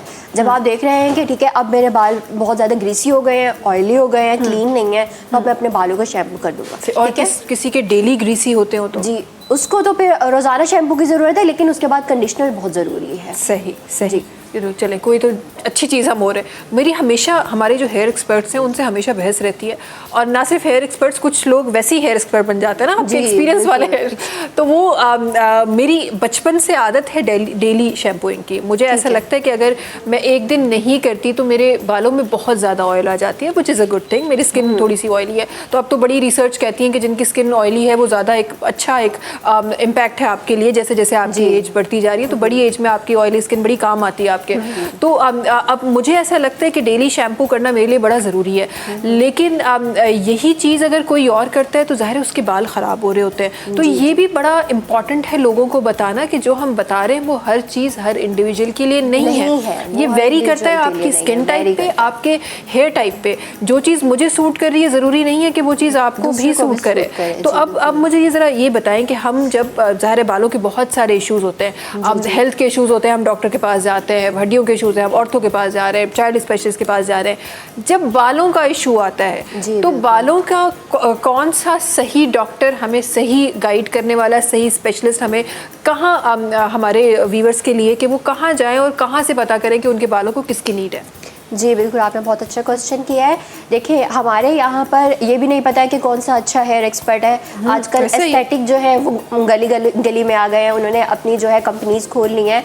आप एटलीस्ट किसी के डॉक्टर के पास जाने से पहले उसके रिव्यूज़ चेक कर लें, ठीक है, क्योंकि वो आपको महंगे महंगे ट्रीटमेंट्स बता देगा, आपको प्रोडक्ट्स भी दे देगा, लेकिन उसका फ़ायदा ही नहीं होगा जब उसको जो है आपको पता ही नहीं होगा, आपकी प्रॉब्लम को ही नहीं वो रिजॉल्व कर पाएगा, ठीक है। तो एटलीस्ट आप किसी अच्छे एस्थेटिक डर्मेटोलॉजिस्ट के पास जाने से पहले अपनी जो है उसके रिव्यूज़ चेक कर लें। आप देख लें वो कंपनी रजिस्टर्ड है, उसके डॉक्टर्स रजिस्टर्ड हैं, तो एटलीस्ट ये चीज़ें चेक कर लेनी चाहिए। सही। अच्छा, आजकल बड़ा कॉमनली हेयर ट्रांसप्लांट भी हो रहा है, मैंने जी, देखा है कि हर हेयर बंदा ट्रांसप्लांट जो हो है रहा है। वो हेयर ट्रांसप्लांट की तरफ जा रहा है। वो नीड भी हो गई है, क्या करें, जी, हर बार बिल्कुल need हो गई। एक सर्टन एज के 40 के बाद स्पेशली लोगों को ज़ाहिर बाल्डनेस आ जाती है, तो फिर लोगों को ज़रूरत पड़ती है अगर आपको अपेरेंटली अच्छा दिखना है। तो मुझे बताएं, एज एन हेयर एक्सपर्ट आप हेयर ट्रांसप्लांट को कैसे देखती है? देखिए, हेयर बाल्डनेस तब आती है, अब तो अर्ली आना शुरू हो गई है। 40 तो आपने बहुत ज़्यादा कह दिया है, अब उससे तो पहले आ रही है? पहले आना ओह। शुरू हो गई है बाल्डनेस। आपने देखा होगा बहुत यंग है जो कि अपना हेयर ट्रांसप्लांट करवा रहे हैं इजीली। तो क्यों है कि हमारे बालों की केयर नहीं है, ठीक है, तो उसकी वजह से हमारे बालों में बहुत जल्दी जो है वो बाल्डनेस आ जाती है। अच्छा, बाल्डनेस का बेसिकली ताल्लुक इनहेरिटेड भी होता है, हेरिटेंस से बहुत है कि आपकी जो जेनेटिक है, ठीक है, वो भी बहुत ज़्यादा रोल प्ले करता है कि अगर पीछे से ही मतलब आपका जो है वो बाल कम है तो आपके वो बहुत जल्दी बालों में जो है वो आ जाएगा, ठीक है। तो उसमें यह है कि फिर आपके बाल दोबारा नहीं आ सकते, बेसिक केयर से तो नहीं आ सकते। सही, तो उसमें सही। आपको फिर वो क्या नाम है, PRP ही करवाना है, सही। ठीक है, आपको ट्रीटमेंट ही करवाना है, लेज़र ट्रीटमेंट ही करवाना है, तो वो ठीक है, उसके लिए कोई प्रॉब्लम नहीं है। लेकिन अगर तो आपके बाल बेसिक हेयर केयर की उससे आपके दोबारा ग्रो होना शुरू हो जाते हैं तो आप प्लीज़ उस चीज़ की तरफ जाएं। नेचुरल तो वैसे भी Natural कहते तो हैं ना कि वैसे, वो जी। बेहतर है, Natural is वो a हर natural चीज़ से, way। बिल्कुल जी। वो तो हर चीज़ से बेहतर है, बिकॉज सिर्फ ट्रांसप्लांट और देखिए, ट्रीटमेंट भी अगर आप करवा लें तो उसके बाद भी आपको केयर करनी है, ट्रीटमेंट के बाद भी आपको केयर वो ट्रांसप्लांट की बहुत, हाँ, जो मैंने बातें सुनी है तो इतना जी। केयर करना पड़ता है कि जैसे कोई Care करना। ज़ाहिर एक आर्टिफिशियली अब होता तो आप ही का बाल है, लेकिन आर्टिफिशियली वो ग्रो किया गया है तो उसकी केयर भी वैसी ही होती है। तो इससे अच्छा है कि आप पहले से अपने बालों का ख्याल रखना शुरू कर दें ताकि आगे जाके ताकि कोई मसलो न थे अॻियां वञी ताकि इन्हनि ट्रीटमेंट्स की तरफ जेको है वो न वञणो पए। अच्छा, ये जो हेयर PRPs या जो हेयर बुटॉक्स और डिफरेंट चीज़ें आपकी हेयर की ग्रोथ के लिए आ जाते हैं, ट्रांसप्लांट तो ज़ाहिर एक लास्ट ऑप्शन है, लेकिन उससे option पहले बहुत सारे ऐसे ट्रीटमेंट्स हैं जो मार्केट में अवेलेबल है। अगर उसको नंबर वाइज हम अगर उनको देखें तो आपको क्या लगता है कि सबसे अच्छा treatment after the organic thing, सबसे अच्छा ट्रीटमेंट मार्केट में आप कौन सा करा सकते हैं? देखिए, सबसे अच्छा ट्रीटमेंट है माइनॉक्सिडिल, जिसमें एटलीस्ट आपके जो है वो जो शैफ्ट्स होते हैं हेयर्स के, तो उसको जो है वो बस इंडल्ज किया जाता है। तो वो क्या करता है कि आपकी जो ब्लड सर्कुलेशन है ना वो अच्छी कर देता है। सही। तो जब आपकी ब्लड सर्कुलेशन अच्छी होती है तो आपके बाल हेयर ग्रो करना शुरू कर देते हैं। तो इससे बेहतर है कि आप जो है वो ऑयलिंग करें। तो ऑयलिंग से क्या होता है, ब्लड सर्कुलेशन बहुत अच्छी होती है, हाँ। तो वो आपके नेचुरल जो है वो बाल उगाएंगे। अच्छा, प्रोग्राम का टाइम जो है वो ख़त्म होने पे आ गया, लेकिन ये आपने बड़ी एंड में बड़ी अच्छी बात की कि आपका जो ऑयलिंग से जो आपके जो बेसिकली आप मसाज कर रहे होते हैं, ब्लड सर्कुलेशन जो है Flow वो बहुत बड़ी अच्छा होती है। तो ये मसाज का कोई स्पेसिफिक कोई तरीका है? काफ़ी हम बचपन बोलते हैं ना हिना जी मसाज ॾाढी सुठी आहे, ये तेल ॾाढो ज़बरदस्त तो हणे, तो ये सही मसाज का क्या तरीका है? देखिए, मसाज जो है वो बेसिकली आपके रूट्स पर होता है, ठीक है। अब आप अपने रूट्स को आप इस तरह से मसाज करें कि एटलीस्ट वो आपके रूट्स के अंदर तक पहुंच जाए, ठीक है। जब आपकी अंदर तक जाता है क्लीन हेयर्स पे तो वो आपके ब्लड सर्कुलेशन अच्छी करता है। आपने देखा होगा मसाज आप करवाते होंगे तो आपको बहुत सुकून, काम मिलता है। तो वो जब आप बिल्कुल आपको कामनेस आ जाती है, आपको सुकून मिल रहा होता है, तो इट मीन्स आपका मसाज बिल्कुल ठीक है, प्रॉपर है, आप इजीली घर पे कर सकते हैं। इसके लिए आपको किसी सैलून भागने की ज़रूरत नहीं। हाँ, आप खुद भी कर सकते हैं। और अब तो इतना इजी हो गया, आपके पास जो डिफरेंट ब्रशेस आ गए हैं जो ऑयलिंग भी कर रहे हैं, आपके हेयर की मसाज भी कर रहे हैं। अब तो मार्केट में इतने इजी प्रोडक्ट्स आ गए हैं कि आप खुद भी इन सारी पंहिंजी रेगुलर लाइफ में भी इन्हनि शयुनि जो जेको आहे वो इस्तेमालु करे ऐं पंहिंजे वारनि खे जेको आहे वो वधीक मज़ीद जेको आहे वो बहितर ठाहे सघो था। पर जी प्रोग्राम जो टाइम जेको आहे वो तक़रीबन ख़त्म थी वियो आहे, पर जी इहा ॻाल्हि मां ज़रूरु शामिलु करणु चाहींदमि त असां वटि जेतिरियूं शयूं बि थी रहियूं आहिनि पंहिंजे शो जे बि थ्रू, ज़ाहिर आहे वक़्तनि फ़वक़्तनि मां इहो ज़रूरु प्रमोट करणु चाहींदी आहियां त जेका शइ नेचुरली थी सघे उनखे पहिरीं नेचुरली करणु। हा, टाइम उनजो ज़ाहिर आहे वधीक हूंदो बिकॉज़ वो ऑर्गेनिकली थी रही आहे, त जेका शइ वधीक बहितर आहे अगरि नेचुरल थी रही आहे त उनखे नेचुरल जी तरफ़ रही ही उनखे अॻियां वधायो, न ई त उनखे इन हाल में पहुचायो जो सुभाणे के सर्जिकल ख़ुदा न ख़ास्ता कंहिं ट्रीटमेंट जे तरफ़ तव्हांखे वञिणो पए या पोइ को अहिड़ो ट्रीटमेंट जो तव्हांखे वञिणो पए जंहिंजा बाद में साइड इफेक्ट्स जेके आहिनि उहे इलाही घणा आहिनि। अच्छा, ये डॉक्टर साहब आख़िर में ॿ टे शयूं जेके मूंखे शामिलु करणियूं आहिनि पंहिंजे ॿारनि जे हवाले सां। असां वटि जीअं एस्थेटिक जी जीअं हमारा साहिबा ॻाल्हि करे रहियूं त एस्थेटिक्स जेको आहे उहो वारनि जे लाइ इलाही ज़ाहिर आहे डिफरेंट जेके ट्रीटमेंट्स आहिनि उहे अची रहिया आहिनि। इहे ई ॿारनि ते बि मां एस्थेटिक्स जो जेको अमल आहे उहो ॾिठो आहे, ॿार बि असांजा जेके आहिनि उहे आहिस्ता आहिस्ता एस्थेटिक जी तरफ़ वञी रहिया आहिनि। शायदि अपेरेंटली शायदि उन्हनि खे उहो वधीक बहितर नज़र अची रहियो आहे या अपेरेंटली उन्हनि जी स्किन ठीकु आहे, बहितर थी आहे शइ, बट जेका तव्हांजी ग्रोइंग एज आहे ज़ाहिर आहे उन में तव्हांजी ऑर्गेनिकली बि, तव्हांजी नेचुरली बि, या तव्हांजी स्किन, तव्हांजा वार या तव्हांजी जेका ओवरऑल वेलबींग आहे उहा वधी रही हूंदी आहे। आहे सो उन में एस्थेटिक जो हिकु आर्टिफिशियल शइ जो इन्वॉल्व थियनि इहो केतिरो ख़तरनाक आहे? ॾिसो तमामु घणो ख़तरनाक आहे। छाजे करे ख़तरनाक आहे त तव्हां ॾिसंदो इवन ॿार जा वार स्किन जेका तमामु सेंसिटिव हूंदी आहे ऐं जेके बि शयूं जेके एस्थेटिक वटि आहिनि शायदि FDA अप्रूव्ड आहिनि न आहिनि, केतिरा केमिकल्स उन्हनि में मिक्स आहिनि त जेके ॿार फॉर एग्ज़ाम्पल शैम्पू यूज़ कनि था या कंहिं स्किन जी जेका प्रोडक्ट्स ख़ासि तौर ते नंढियूं नियाणियूं जेके इस्तेमालु कनि थियूं उन्हनि जो नुक़सानु इन जे करे उन्हनि ते घणो पइजी थो सघे त छा आहे आया उहे जेके बि मार्केट में शयूं अवेलेबल आहिनि उहे अप्रूव्ड आहिनि या न आहिनि, फर्स्ट थिंग। सेकेंडली तव्हां ॾिठो हूंदो त अक्सर चवंदा आहिनि त जेकॾहिं ॿार जी स्किन तमामु घणी सेंसिटिव हूंदी आहे त असांखे इहो मतिलबु पंहिंजे ॿारनि खे इहो चवणु खपे त बिल्कुलु तव्हांजी एज ईंदी वॾा थींदव इन टाइप ते ईंदव त पोइ तव्हां इहे शयूं सभु तव्हां अप्लाई करे सघो था। बाक़ी टीन एज में इन्हनि शयुनि खे तमामु घटि इस्तेमालु कयो वञे त उहो बहितर आहे ॿारनि जे लाइ। अच्छा, ॿारनि जो कनेक्शन थोरो सो तव्हां इहे स्किन जी ॻाल्हि कई त हिकु ॾाढी कॉमन प्रैक्टिस मूंखे नज़र आई ऐं जंहिंखे बि मां ज़ाहिरा पंहिंजे प्रोग्राम जो हिसो ठाहिणु चाहियां थी जल्दी त असां वटि जेको न्यू बॉर्न बेबी हूंदो आहे जीअं तव्हां चयो त ज़ाहिरा हुनजी उहो हर तरह सां सेंसिटिव हूंदो आहे, उहो नॉर्मल माण्हू खां जल्दी बीमारियूं कैच करे सघे थो, वायरसिस कैच करे सघे थो। पर असां वटि त हूंदो आहे त किथां को ॿाहिरां को नानी मिलणु पई अचे, ॾाॾी मिलणु, चाचो मामो को बि ॿाहिरां फ़ौरन आयो आहे, उहो न हथु वॉश कंदो आहे न पाण खे वॉश कंदो आहे ऐं फ़ौरन ई ॿार खे जेको आहे उहो वठंदो आहे ऐं प्यार करण जो असां वटि हिकु ॾाढो कॉमन कॉन्सेप्ट आहे जेको थी रहियो आहे। केतिरो ख़तरनाक आहे न्यू बॉर्न बेबी? तमामु घणो ख़तरनाक आहे। तव्हां ॾिठो हूंदो त ॿारु अक्सर किथां घुमी ईंदो आहे या महिमान घरां थी वेंदा आहिनि त ॿारु बाद में बीमार थी वेंदो आहे, अक्सर ईअं थींदो आहे। छाजे करे थींदो आहे त ॿार जो इन्वायरमेंट शयूं तमामु चेंज थी वेंदियूं आहिनि, छाजे करे त ॿार जो जेको इम्यून सिस्टम आहे तमामु घणो वीक हूंदो, ठीकु आहे। त इहे शयूं उन वक़्त ते पोइ छा थींदो त शायदि घर में महिमान आया ॿार खे नज़र लॻी वई, सिंधियुनि में कॉन्सेप्ट आहे त ॿार खे नज़र लॻी वई त असां उन तरफ़ वञूं ई नथा त अनहाइजेनिक असां हुन में हथ विधा या इन्वायरमेंट ॿार जो चेंज थी वियो, सीज़नल चेंजिस अची वियूं, ॿार ॿाहिरि निकितो आहे या महिमान जेको ॿाहिरां अलाए मतिलबु हथ में अनहाइजीन हुयूं शयूं उहे असां बिल्कुलु बि नथा ॾिसूं। असां डायरेक्टली चवंदासीं बाबा ॿार खे नज़र लॻी वई आहे ऐं असां मेडिकेशन जे साइड फुल वक़्तु न वेंदासीं कुझु टाइम खां पोइ। सेम अगेन हिते कोट कंदुसि त नंढियूं शयूं लाइक स्कूल्स में अवेयरनेस सेशन, नर्सिंग मदर्स खे अवेयरनेस सेशन त जीअं ॿारनि जेके इन लास्ट में चवंदुसि त जेके कैल्शियम सप्लीमेंट्स आहिनि असां पंहिंजे ॿारनि खे ज़रूरु ॾियूं, असां नथा ॾियूं खीर वग़ैरह नथा ॾियूं, मतिलबु ॿार जो लंच बॉक्स वञे थो हुन में तव्हां अक्सर तव्हां नोट कजो त कैल्शियम सप्लीमेंट वग़ैरह न हूंदी आहे। बिल्कुलु ईअं ई आहे। अच्छा, हिकु ॿी ॻाल्हि जेका मां जल्दी सां शामिलु करणु थी चाहियां, असां वटि हिकु ॿियो कॉन्सेप्ट आहे दही या माखी खाराइण जो। असां न सिर्फ़ु सिंधियुनि में मूंखे लॻे थो तमामु जेके असां एशियंस आहियूं असां सभिनी में इहो कॉन्सेप्ट हूंदो आहे त अच्छा बि असांजे घर जो वॾो आहे उहो माखी चटाईंदो त उन जहिड़ो ॿारु थींदो, ॾाढो सुघड़ ॿारु थींदो, हीअं थींदो हूअं थींदो। इन कॉन्सेप्ट जे हवाले सां छा चवंदो? देखो बाय बुक असां हिन शइ खे बिल्कुलु नेग्लेक्ट कंदासीं। छाजे करे त बुक में इहा शइ लिखियलु आहे त ॿार खे from 0 to 6 months without mother feed nothing is allowed. मां जे खीर खाइण अलावा का बि शइ न आहे। लेकिन 0 to 6 days जो बि वेट कोन कंदा आहियूं असां 0 to 6 hours में बिल्कुलु हॉस्पिटल मां जीअं ॿार फॉर एग्जाम्पल थिए थो ओटी मां ॿाहिरि निकिरे थो त जेको आहे घर जो वॾो या का ईअं बाबा तूं खणी आ थोरो अक्सर खजूर या माखी या दही। हाणे 0 to 6 जेको 0 ॿार हींअर न्यू बॉर्न थियो आहे हुनखे असां फॉर एग्जाम्पल नंढी शइ ॾींदासीं पोइ हुनजो तव्हांखे नुक़सानात ॿुधाए उहो ॿार सडनली हॉस्पिटलाइज़ थियनि था, पोइ ॿार एडमिट थियनि था, पोइ उन्हनि ॿारनि खे जेको आहे न नमूनिया चेस्ट जूं तमामु बीमारियूं उन ॾींहं खां जेके आहिनि उहे स्टार्ट थी थियूं त इन लाइ इहो ई आहे त बिल्कुलु फ्रॉम 0 to 6 months सिर्फ़ु मदर फीड नथिंग एल्स। हा बिल्कुलु इहो ॻाल्हि असांखे आम जेके असांजूं पहिरियूं असांजूं माउरूं आहिनि असांजूं नानियूं ॾाॾियूं उन्हनि खे सम्झाइण जी ज़रूरत आहे त हू ॿार जंहिं अञा ताईं ॿाहिरि जी पूरी तरीक़े सां हवा ई न आहे खाधी हुनजो मैदो कीअं ॿाहिरि जी शइ एक्सेप्ट कंदो, इहो आम 6 महीननि खां पोइ पहिरीं खुराक तव्हां खाराए छॾिजो। एसि ताईं चलो ईअं था कयूं 6 महीननि खां पोइ पहिरीं खुराक जेका आहे उहा तव्हां पंहिंजी मर्ज़ी जी खाराए वठिजो। तव्हां भले नानी या ॾाॾे जहिड़ो कुझु हा पोइ नानी ॾाॾे जहिड़ी या घर जेके वॾे सुघड़ जहिड़ो था करे छॾिजो।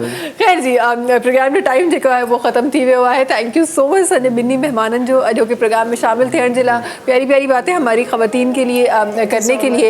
ऐं इन सां गॾोगॾु शोभी भाई जो आवाज़ इंशाल्लाह शामिल कंदासीं। नाज़रीन तव्हां सां मुलाक़ात इंशाल्लाह सुभाणे थींदी, तेसि ताईं जीअं सभिनी खे इजाज़त ॾींदा। ऐं अॼु जेके प्रोग्राम में ॻाल्हियूं थियूं आहिनि बराए महिरबानी करे न सघो त घटि में घटि सोचिजो ज़रूरु हिननि जे बारे में। इंशाल्लाह मुलाक़ात कंदा आहियूं सुभाणे, तेसि ताईं सभिनी खे ॾींदा इजाज़त। अल्लाह हाफ़िज़ जी शोभी भाई। जो नजर आर पार हो जाए वही दिल का करार हो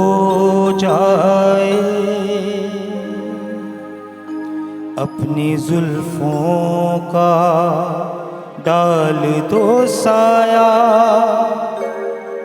तीर की आर पार हो जाए। भूल हो जाती है यूं तैश में आया न करो, फासले खत्म करो, बात बढ़ाया ना करो।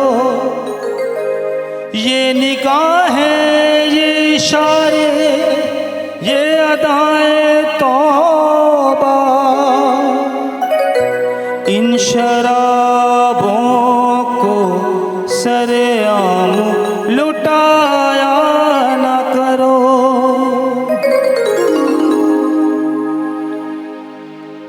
आपसे मिल के हम कुछ बदल से गए, शेर पढ़ने लगे, गुनगुनाने लगे।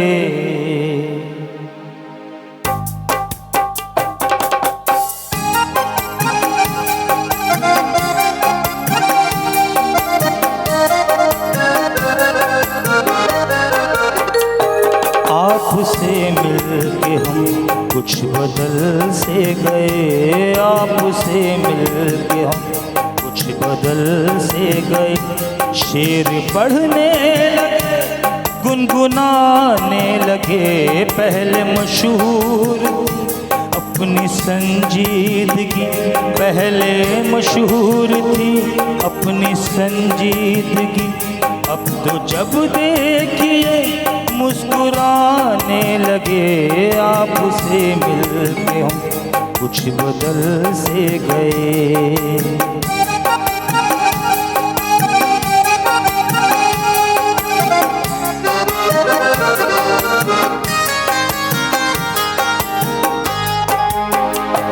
हमको लोगों से मिलने का कब शौक था, महफिल और राय का कब हमें शौक था।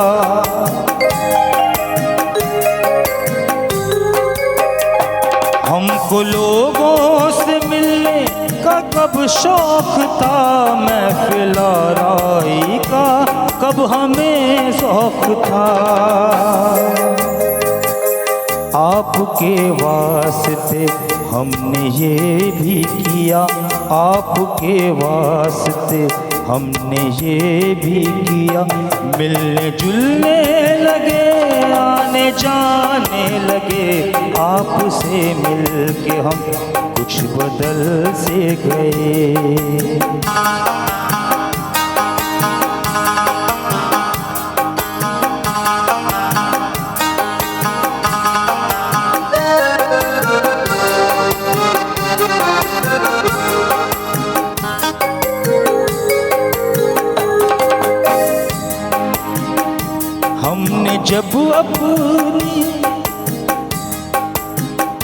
हमने जब आपकी देखी दिलचस्पियाँ आ गई चंद, हमें भी तब्दीलियाँ।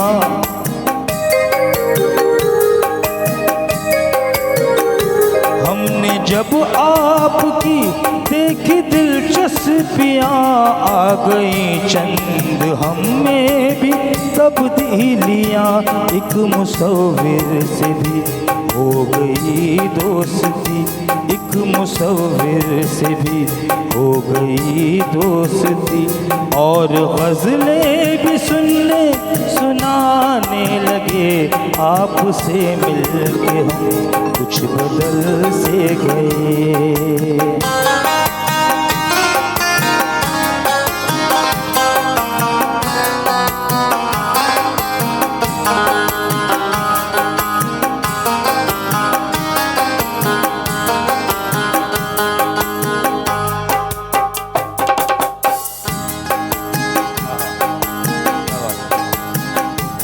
इश्क बेघर करे, इश्क बेदर करे। इश्क का सच का कोई ठिकाना नहीं।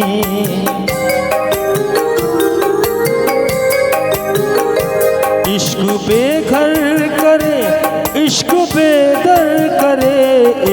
का सच से कोई ठिकाना नहीं। हम जो कल तक ठिकाने के थे आदमी, हम जो कल तक ठिकाने के थे आदमी, आपसे मिलके कैसे ठिकाने लगे। आपसे मिलके हम कुछ बदल से गए, आपसे मिलके हम कुछ बदल से गए। शेर पढ़ने लगे, गुनगुनाने लगे, पहले मशहूर थी अपनी संजीदगी, पहले मशहूर थी अपनी संजीदगी। अब तो जब देखिए मुस्कुराने लगे, आपसे मिलके हम कुछ बदल से गए। सब्सक्राइब कयो असांजो official YouTube channel Sindh TV HD ऐं वधीक अपडेट लाइ बेल आइकन खे क्लिक करियो।